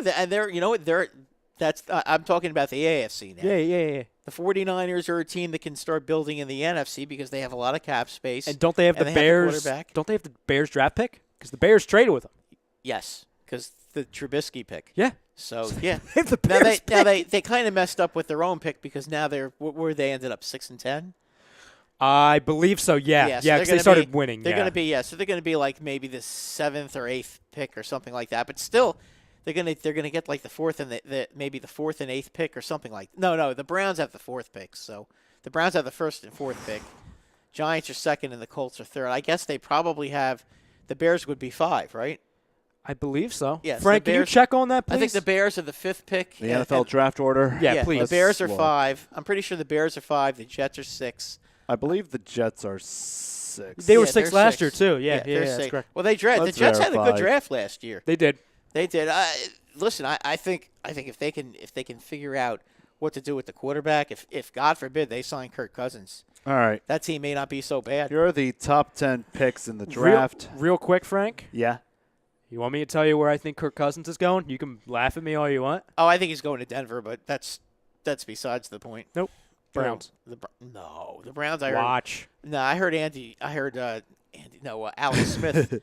I heard Alex Smith is going to the Browns. Maybe. I just think if Kirk Cousins, reportedly Kirk Cousins expressed interest in going to Cleveland, and I think it would work out well. I mean, Alex Smith would be fine for them as well, but if you can get Kirk Cousins and say a Saquon Barkley, With that, Oh, yeah, no, I well, mean, you're right. You're right. I mean, Yeah, with no, you're right. with Norman, obvious, or Gordon, excuse me, Josh Gordon. No, I agree with you, but I think from all reports I've heard, okay, and again, I'm not the maven here. No. But I've heard a lot of reports on from different radio stations and on the internet that the Browns want Alex Smith. Yeah, listen, that's an upgrade from what they have. And they may draft Barkley as the first round pick. They should. That's what I've been hearing. So again, I don't know for a fact, and then the Giants will have their pick of any one of the quarterbacks. Now, personally, if I'm the Giants, I would definitely go Rosen. Would you? Yes, I would. I like Rosen. From what I've watched in UCLA, okay, I like drop back quarterbacks in college football. I don't like guys who sprint out and are always looking to run. Now, Darnold is good, but Darnold got shut down a lot this year, and USC quarterbacks never seem to be good. I've never in the NFL. I've never seen a quarterback in college do so little and get praised so much. Rosen? No, Darnold. Oh, Darnold. Yeah, I like Rosen though. Rosen just to me, Rosen reminded me a lot of Andrew Luck. He really did. He looked, when you watch him play, he looks like an NFL quarterback. He drops back. He's a drop back passer. He likes the pocket. He'll run around to try to get away from the rush, but he's always looking to throw first, and that's the kind of quarterback I want on my team. I don't want one of these guys who's always looking to run, because the guys in the NFL that are looking to run always get hurt. There's two things on that, though. Number one, and that's valid points you're making. Number one, aren't you concerned with the injuries? He has an injury history. Who? Rosen. Yeah, I know. He does. And then two, with a drop-back quarterback that won't go mobile with an injury history, are you confident? I know they're going to make moves, but with that offensive line? He's not playing next year. You're going to sit him? Yeah, he's going to sit down. So you still think Eli's going to be there? Yes. Okay. All right. Eli's going to be there. They're going to draft their quarterback of the future next year, and then they're going to go build their offensive line with free agency, and they're going to try to win. But they're going to draft. Listen, you have to, when you have the second pick in the draft, and you have a 37-year-old quarterback, you have to go get a quarterback. I agree. I agree. The Giants are never going to be 3-13 again. That's not going to happen. No. Odell Beckham's going to play next year. Unless Odell Beckham gets hurt again, I'm counting on Odell Beckham playing again next year. Them not having so many injuries on their defense. Well, you're better coaching, a good draft. I'm expecting them to be a 500 team next year. I will say about that team, because I've seen a lot of people saying, like, oh, the Giants are the next Cleveland Browns. Relax. No, they're not. Your Giants, you guys lost Beckham and Marshall. A lot of people forget about Marshall. I mean, I know he was kind of a factor, but they also lost Harris. Yes, your offensive line was a disaster. But they also lost Dwayne Harris. They also lost who's the other receiver that they drafted last year? I can't remember his name now. I know who you're Sterling Shepard. Yeah, there you go. They lost Sterling Shepard for a good part of the season. He was in and out of the lineup. I mean, any team that loses four receivers, or three, excuse me, four receivers. Yeah. What do you want? What do you expect? And you lost Ingram at the end of the season too. But the damage was done. At that point, it didn't matter. But you lost them. They lost their two best offensive linemen in Richburg and Pugh. I mean, what is it you expect to happen? And your coach was a moron, too. He's terrible. So it didn't help. Our coach is busy suspending all of our best defensive players and totally alienating Eli Apple. I mean, to the point where Eli Apple wasn't even able to play last year. What do you think is going to – I mean, Goodson, who was their best linebacker, was out. They had no shot last year. It didn't happen. There is talent on that team. I think that they're going to be okay. Mm-hmm. But I think that they're going to go Rosen. That's just my opinion. But listen, as far as I know, Gettleman could go and he could get an offensive lineman from Notre Dame and try to build a line. So, in your opinion, are you saying there's a? I'm not going to say you're saying there's a 0% chance. So you're saying there's no chance that Eli gets traded? I never say never. I don't think he's going to get traded. I think that they're going to keep him. They're going to draft a quarterback. He's going to sit on the bench and watch and learn, like the old days, how they used to bring in quarterbacks in the old days. and let him sit for a year and watch the game and learn from a master. And when the Giants are out of it next year, he'll get his chance to play.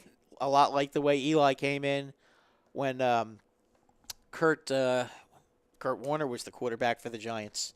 The last thing I'll say on these Giants before we get to the final playoff game, two playoff games. I pray to God that the Browns take Saquon Barkley off of the board so you guys don't have an option to get him. I don't think they'll draft him. I mean, the Giants, I don't think they will. Really? He may. I mean, listen, if you have no offensive line, does it really make a difference? Here's the thing: I understand that, but if you have no offensive line, how productive is a quarterback going to be? But your quarterback's 37. I get that, but you see how that worked out this past year. Either way, you're gonna fix. You guys are gonna have to fix the offensive line either way. Look, there is too big a talent gap right now between them and the Eagles. Oh, absolutely. For them to be able to catch up to the Eagles in 1 year. Oh, I completely agree with you. And you have to look at it like that. That right now they're not. Right now their defense has some talent on it. I think their defense will be okay. There's going to be a lot of moves they're going to have to make, and I think it. Now listen, if the Browns do draft Rosen, I would draft Barkley. No, I think the Browns, if they're still there and if they screw up, I think they're going to draft Darnold. Because Darnold's in the draft. Darnold's going. Yeah, no, I know, but you know what? Listen, if you can ask Rob about this, okay? Last year, I wanted the Giants to go out and get Deshaun Watson. I've been wanting them to get a quarterback for a while. Yeah. And Rob said, then you're basically throwing this year away. And I said, no, I want to get a good quarterback because I want my next quarterback to be ready when Manning is ready to get traded or ready to hang it up. But I mean, look, whatever they do, that's beside the point. I want to get to the next game, yes, though, and that's the New Orleans-Minnesota game. That was some game. Minnesota comes out like a house of fire, grabs an immediate 17-0 lead. But give New Orleans credit for battling back. I mean, that was really a great comeback that they made. And really, they had the game won until their safety made just a big faux pas right at the end there. And Stephon Diggs got the touchdown. It was a shame for New Orleans. And, boy, if you're a New Orleans fan, you got to be heartbroken over that one. Well, I saw there was a screenshot apparently on on the Madden games, the video game. Saints fans were deleting that defender off of their roster. They were releasing him, getting rid of him. Well, I can't blame him. But no, I mean, when you talk about that game as a whole, you saw how efficient and how ferocious that Vikings team can be on both sides of the ball. Oh, absolutely. You can see that even a Hall of Fame quarterback, Drew Brees, how, overwhelmed he could be. They only got 2 touchdowns. Yeah. They kicked 3 field goals, and Yeah. one of them was a very, very long field goal. Mm-hmm. So, I mean, and to hold that team in an indoor stadium to 23 points is pretty daggone good. That's why when we were talking before the show, we were talking about, like, as Eagles fans, who we were rooting for coming out of that game. And there's a lot of people that were saying, like, oh, I absolutely want the Vikings because of Case Keenum and all that stuff. And all I'm saying is it's not – like, I would love it if it's quarterback versus quarterback. But it's not just that. No, it's team versus team. It's the Saints. The Saints are to me are the Atlanta Falcons. They're the same team as the Atlanta Falcons. Maybe a little bit better, but Yeah, I would say basically a little better, yeah. a little better. But I mean, as far as receivers go, pretty much the same. I mean, Falcons have a little bit better receivers. The Saints have a little bit better of an offensive line. The Saints do have one superstar rusher, though. I mean, Jordan is just unbelievable. No, he is. Cameron Jordan he's a beast. But I mean, I don't think that would have been enough to beat the Eagles. I think Minnesota just is matches up better against the Eagles, only because of their defense and the fact that I think they can keep the Eagles scoring down. I think they can keep the Eagles under 20, and if they keep the Eagles under 20, Minnesota has a chance to win the game. If the Eagles get over 20, game over. So Matt Walsh asks us a question where he made a point about the Vikings, and he says, who's to say that Keenum is not going to be running for his life? The Philly defense held Atlanta Atlanta's high-powered offense to 10 points and 0 in the second half. What makes you think that the Vikings are going to be able to move the ball? I don't think they're going to be able to move the ball. I don't disagree with you at all. I don't think they're going to move the ball, but I do think that the Vikings defense can get some takeaways, and I do think that their defense will set up their offense so that they may be able to move the ball on a short field. And I think if they get enough short fields, I think they will be able to put some points on the board. I don't think the Vikings are going to go 80 yards on the Eagles on an 80-yard drive, but do I think that they could go 50 yards to get a touchdown? Yeah, I think they could do that. And as I said, I think the field position game is going to be huge in this game. And I think whoever blinks first and makes the first crucial mistake, whether it's a bad punt, a turnover, a bonehead play that causes their team to lose a lot of yardage and gives the other team good field position, I think that's where the game is going to be won. It just comes down to, and this may sound cliche because we've been saying it, for weeks and weeks, it's whoever wins the turnover battle. And going back to the Falcons game, how we talked about earlier, how the Eagles did not win the turnover battle. They didn't cause any turnovers. I think this is a very, very even game. As far as talent levels on both teams, I agree. Talent levels. I mean, obviously, if the Eagles had wins, I think the Eagles would destroy them, but they don't. So with Nick Foles as the quarterback, I think it's a very even game.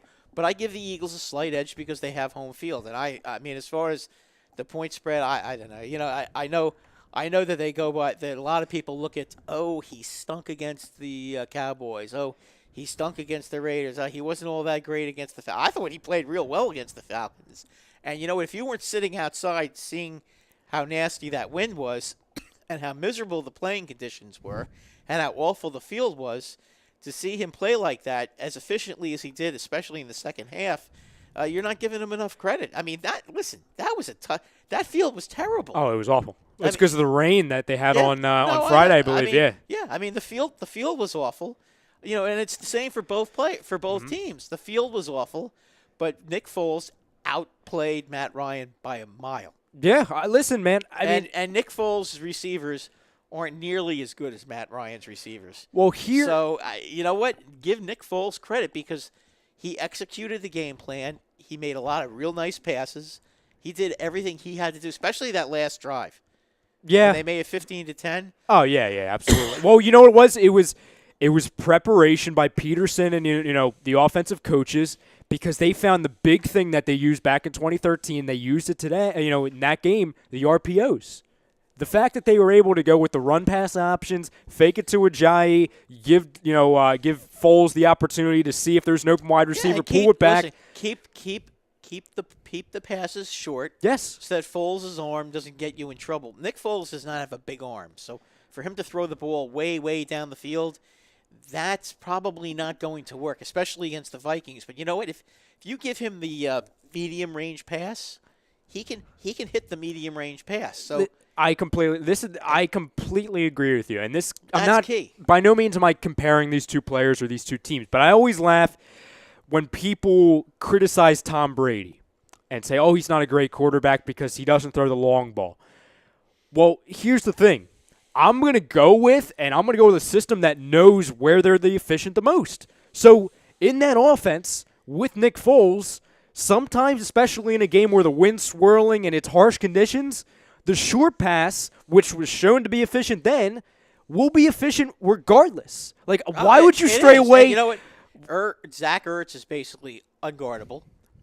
He has gotten himself to a point where anytime they need 5 or 6 yards, they can go to Zach Ertz at will. Alshon is so strong, and he has the size advantage. Yeah. So I mean, at this, if you keep it short and simple, then they should be able to move the ball somewhat against the Vikings, and I think that's going to be the key. As I said before, the Vikings are going to have trouble getting long drives on the Eagles. I think the Eagles will put a couple of drives on the Vikings.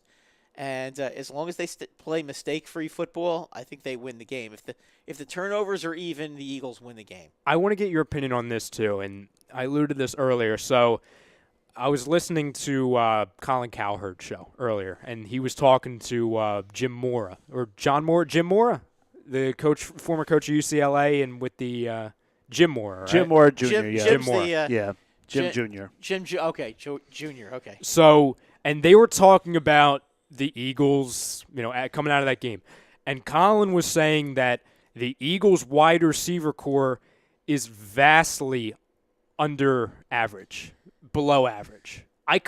Do you agree? I completely disagree with that because I know what he's doing. Because we had a conversation about this last week. I don't like Torrey Smith. I think he's no. But you know what? Alshon Jeffrey is good. Aguilar is good.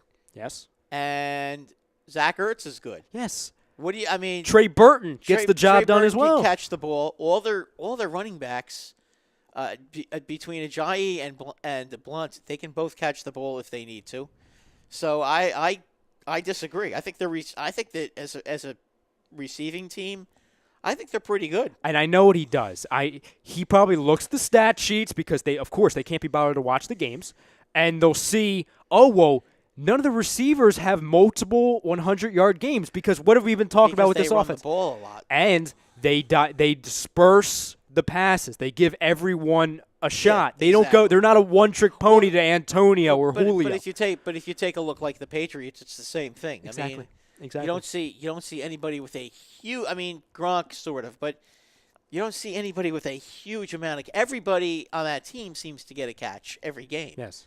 So I mean, and that's really where it stands there. And then on the flip side, Mora was saying that as far as talent on the defensive side of the ball, on the defensive line for the Eagles, he was saying like, the thing that got them the win was that they were fired up coming into that game because the talent level on that defensive line is very minuscule. And I'm thinking about like, what? Like Fletcher Cox, he's not a talented player. Timmy Jernigan, not a talent. Brandon Graham, not talented. Vinny Curry. I'm sorry, what team are you watching? Yeah, it's just listen. Somebody sounds like somebody who doesn't like the Eagles. That's what sounds like someone that doesn't watch football. Listen, I don't like the Eagles, but I know that you can't go there. I mean, come on. Yeah, what kind of credibility is that? Yeah, you'll say a lot of things, but you're not going to say something that outlandish. No. No, you never hear me say that. No. Do I root against them? Sure I do. But I know better what their talent level is. Their talent level is very high, as I said before. I think that on both sides of the ball, in the trenches, they got the best. They're the best in the sport. And if their defense, if you want to make the argument that their defensive line is number 3, you can make that argument, but number 3 is not number 10 or number 20. It's not minuscule. I mean, I was going to say, I mean, their defensive line, if you want to say they're behind Jacksonville or Minnesota, that might be fair. But anybody else, no. Definitely not. I mean, listen, at home, what this defensive line can do to quarterbacks. Well, Minnesota does the same thing with they their do, home too, but they do. But and they don't blitz quite as much as the Eagles do. But again, they're so quick and they get in there so quickly. Keenum is gonna. I just think Keenum's gonna make some mistakes. Keenum is just. I don't know. I mean, he's. You could say the same thing about Foles, but it's a lot harder to get to Foles than it is Keenum. On Keenum, Jim comments saying Keenum has a quicker release. Not saying it's going to be easy for either team, but I have a little bit more confidence in Keenum. He also said, "Remember the Vikings held the Saints scoreless on the first half, then lost Sendeo. That's a big thing. Yeah, that was one of their safeties. Then Breeze had his way. His health will play a big part. He's under concussion protocol still." That's a great point. Yeah, well, that's a great point. We'll see if he plays. So. You're leaning towards, as far as the NFC and AFC title games, you're leaning towards. My pick is the Eagles and the Patriots. Score? You have a score prediction for both of them? 16-13 Eagles. Patriots 31-14. Who are your players of the game for both games? Well, it's going to be very easy. Brady and Ertz. There you go. That's fair. Those would be my players of the game. I think Ertz is going to be a major factor. It's very hard to cover tight ends. So it just is. My last question I have for you regarding the Eagles, because again, I'm glad because I'm asking a non-Eagles fan. Well, I'm not partial, so you're going to get exactly. I'm not am I a hater? Yeah, but I'm always honest. There I try to be fair. So there's been a lot of criticism since the win at the Eagles fan base because obviously there's a lot of celebrating. Obviously, it's the first time since 2008 the Eagles have won a playoff game, okay? So it's been a while. And there's been so many people commenting to us, commenting all over the place saying, well, you need to calm down. You guys are partying like you just won the Super Bowl. It's just a playoff game. It's just the Falcons. And my point is, unless you have the talent to tier your levels of celebration, like if you have the mindset and you can control yourself to say like, oh, it's just a playoff game, so I'm going to celebrate at 60%. Like I'm not going to celebrate all in. Listen, here's the thing. You guys haven't won a championship since 1960, so of course your guys are going to be over the top, deliriously happy. Yeah. Why shouldn't you be? Cleveland was deliriously happy when the Cavaliers won. Mm-hmm. I mean, why wouldn't you be deliriously happy? I'm sure when the Browns get back into it again, they'll be deliriously happy. If they get one win, it'll be, this has been a while. Well, I mean, listen, as I said before, you know what? It's been a long time. Yes. It's not. Yes. It's kind of like, do you think the Cubs fans got a little carried away when they won? They acted kind of like, silly.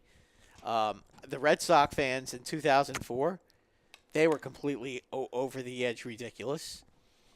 That's what happens when it takes when your team goes a long time between tricks. When the Rangers won the Stanley Cup in 1994, people were sitting on top of telephone poles, on top of the light stanchions of the telephone poles, throwing confetti and celebrating. So it is what it is. I mean, when the Rangers had that 54-year jinx and they didn't win the cup, everybody was going crazy.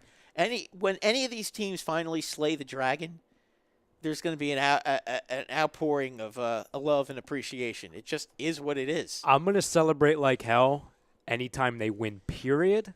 You put a playoff in the word playoff in front of the game, and it's been since 2008, the year that a Philadelphia team won a championship, the Phillies, and it's been that long because we always talk about, it seems like it's forever ago that the Phillies won a championship. Well, it's the same year that the Eagles last won a playoff game. Listen, Ryan, when the Yankees won, when the Yankees took the lead in the playoffs this year against Houston, when they came back and they were ahead 3-2, I was deliriously happy.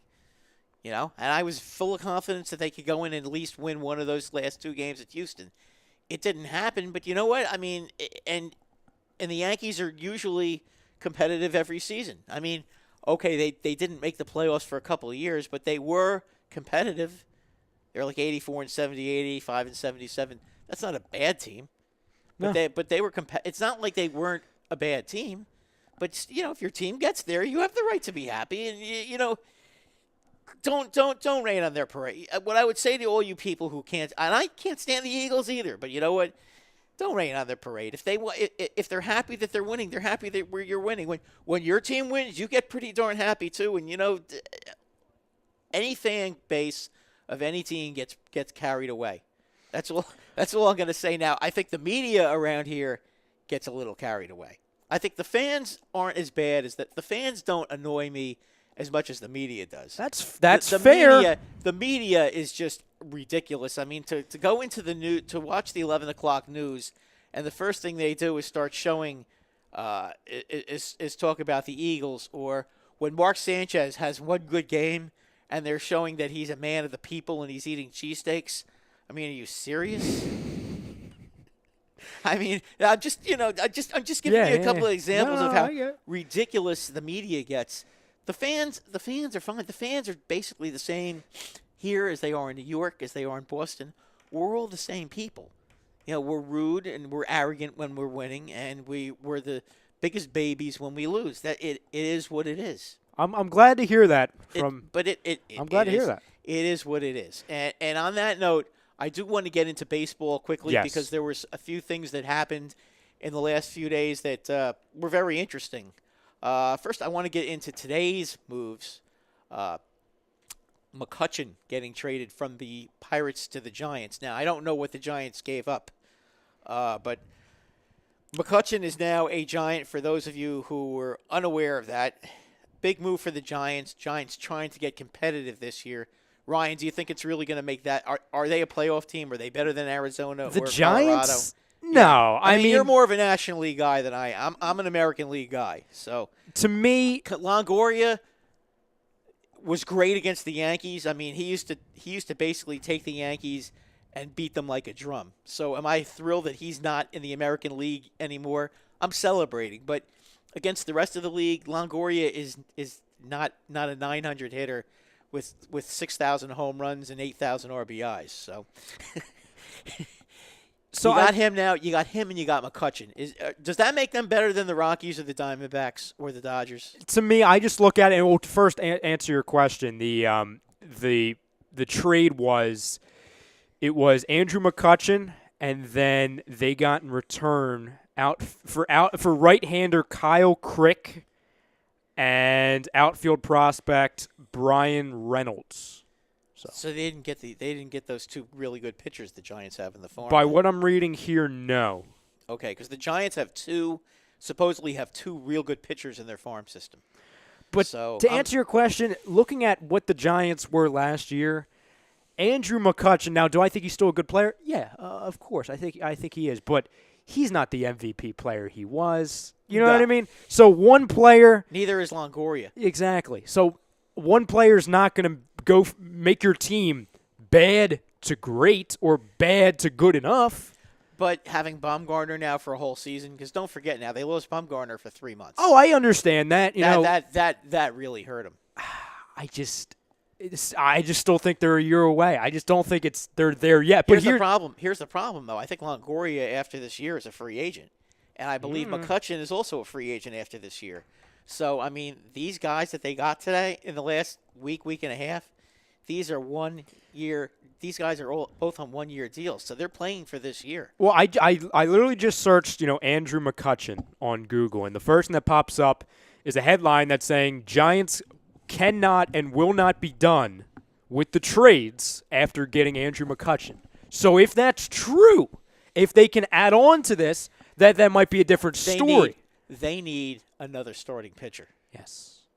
If they are going to compete with the Rockies, because they play in arguably the best division in baseball, I don't think there can be. I mean, listen, even though I'm an American League East fan, that division now, in my opinion, has 4 of the 5 teams are pretty good now.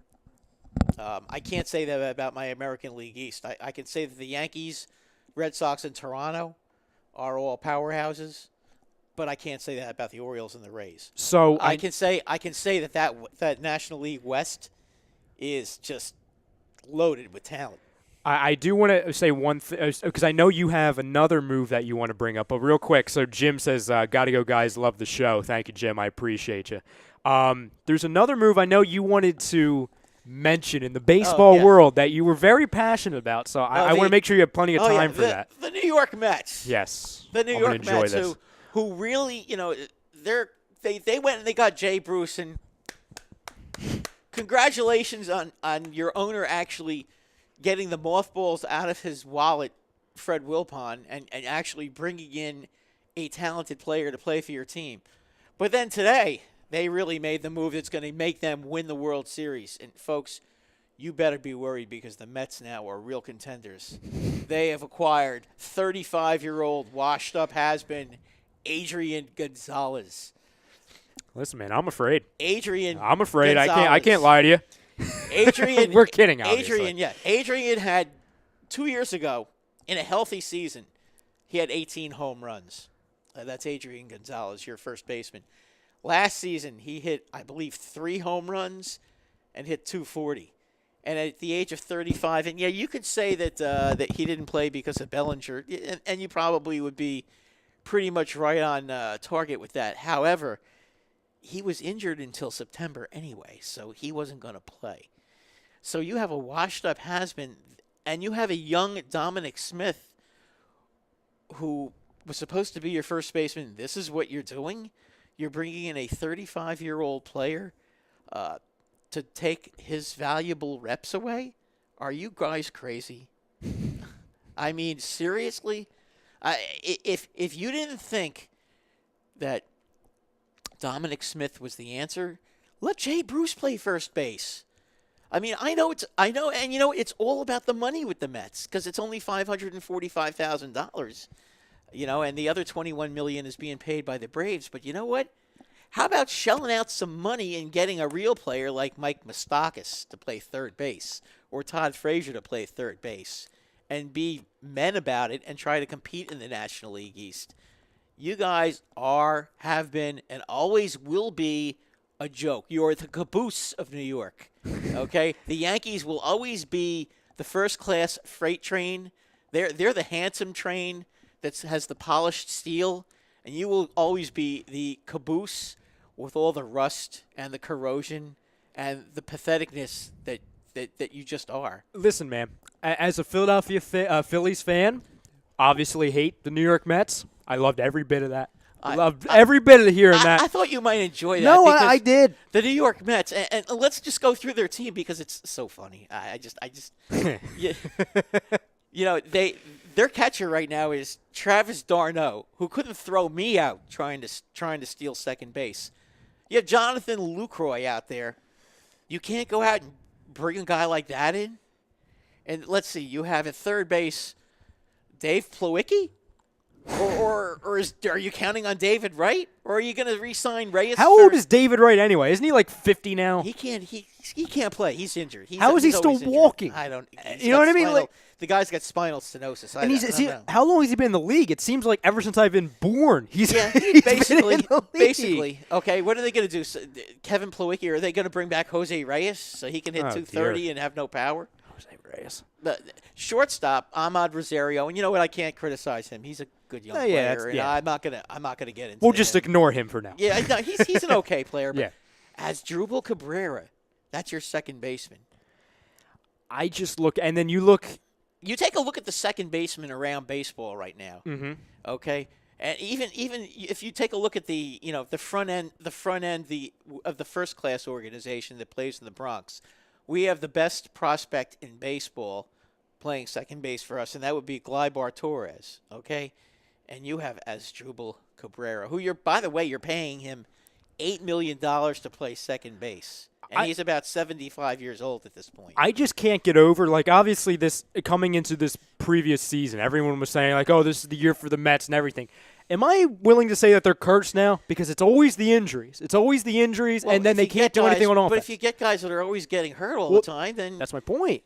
Cespedes isn't left. Now, if Cespedes stays healthy, you got something there. Yeah. Conforto is going to play center, but Conforto probably won't be ready to play until May. Oh, good God. Oh, you weren't aware of that? No, I didn't realize it was that bad. No. Well, yeah, he had major surgery. I think he had major shoulder surgery. He's not going to be ready until probably the beginning of May. So he's going to miss April. Jeez. Okay. Jay Bruce is going to play right. So I guess that means that who's that center fielder that's going to play for them? The one that's a real good fielder but can't hit his weight. I can't remember. Oh his name. God. I know who you're talking about. You know who I'm talking about. But that's going to be their outfield for a while. So, and then you're going to have Jake DeGrom, who is great. Mm-hmm. I would love him on the Yankees, but, he is a great pitcher. I can't say anything negative about him. And Noah Syndergaard, you would expect that coming off the injury, but you'd expect that Noah Syndergaard would be one of the best pitchers in baseball. So you've got two decent pitchers there, and the rest of the guys. Matt Harvey. Matt Harvey. Harvey. Good Lord. Harvey. And then who's next? Steven Matz, who never seems to get to the mound because he's always hurt. And you guys, and then that guy you guys got from the Giants. What's his name? I can't even remember his name. But the guy you guys got from the Giants, who was supposed to be a superstar, and he ended up not being any good. You traded the one they traded Beltran for, but it hasn't worked out for him. So you know what? No.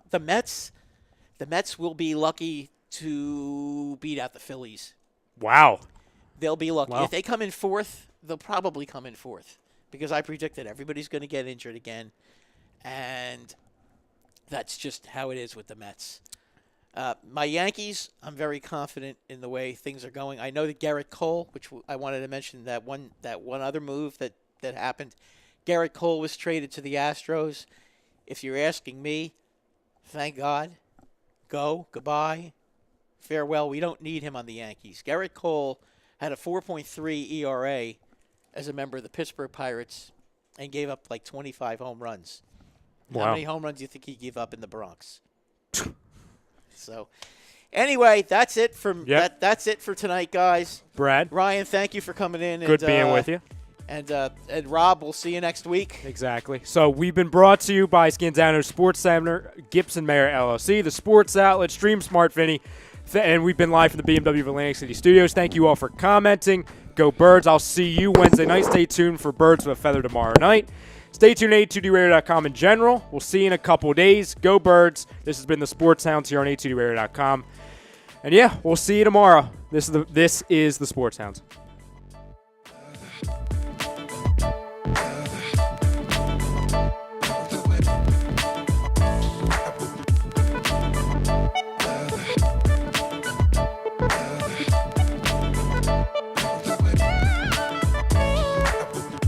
Hi, folks. Bob Mannery here. You're listening to A2D Radio, real sports talk radio for the fans, by the fans, no agenda.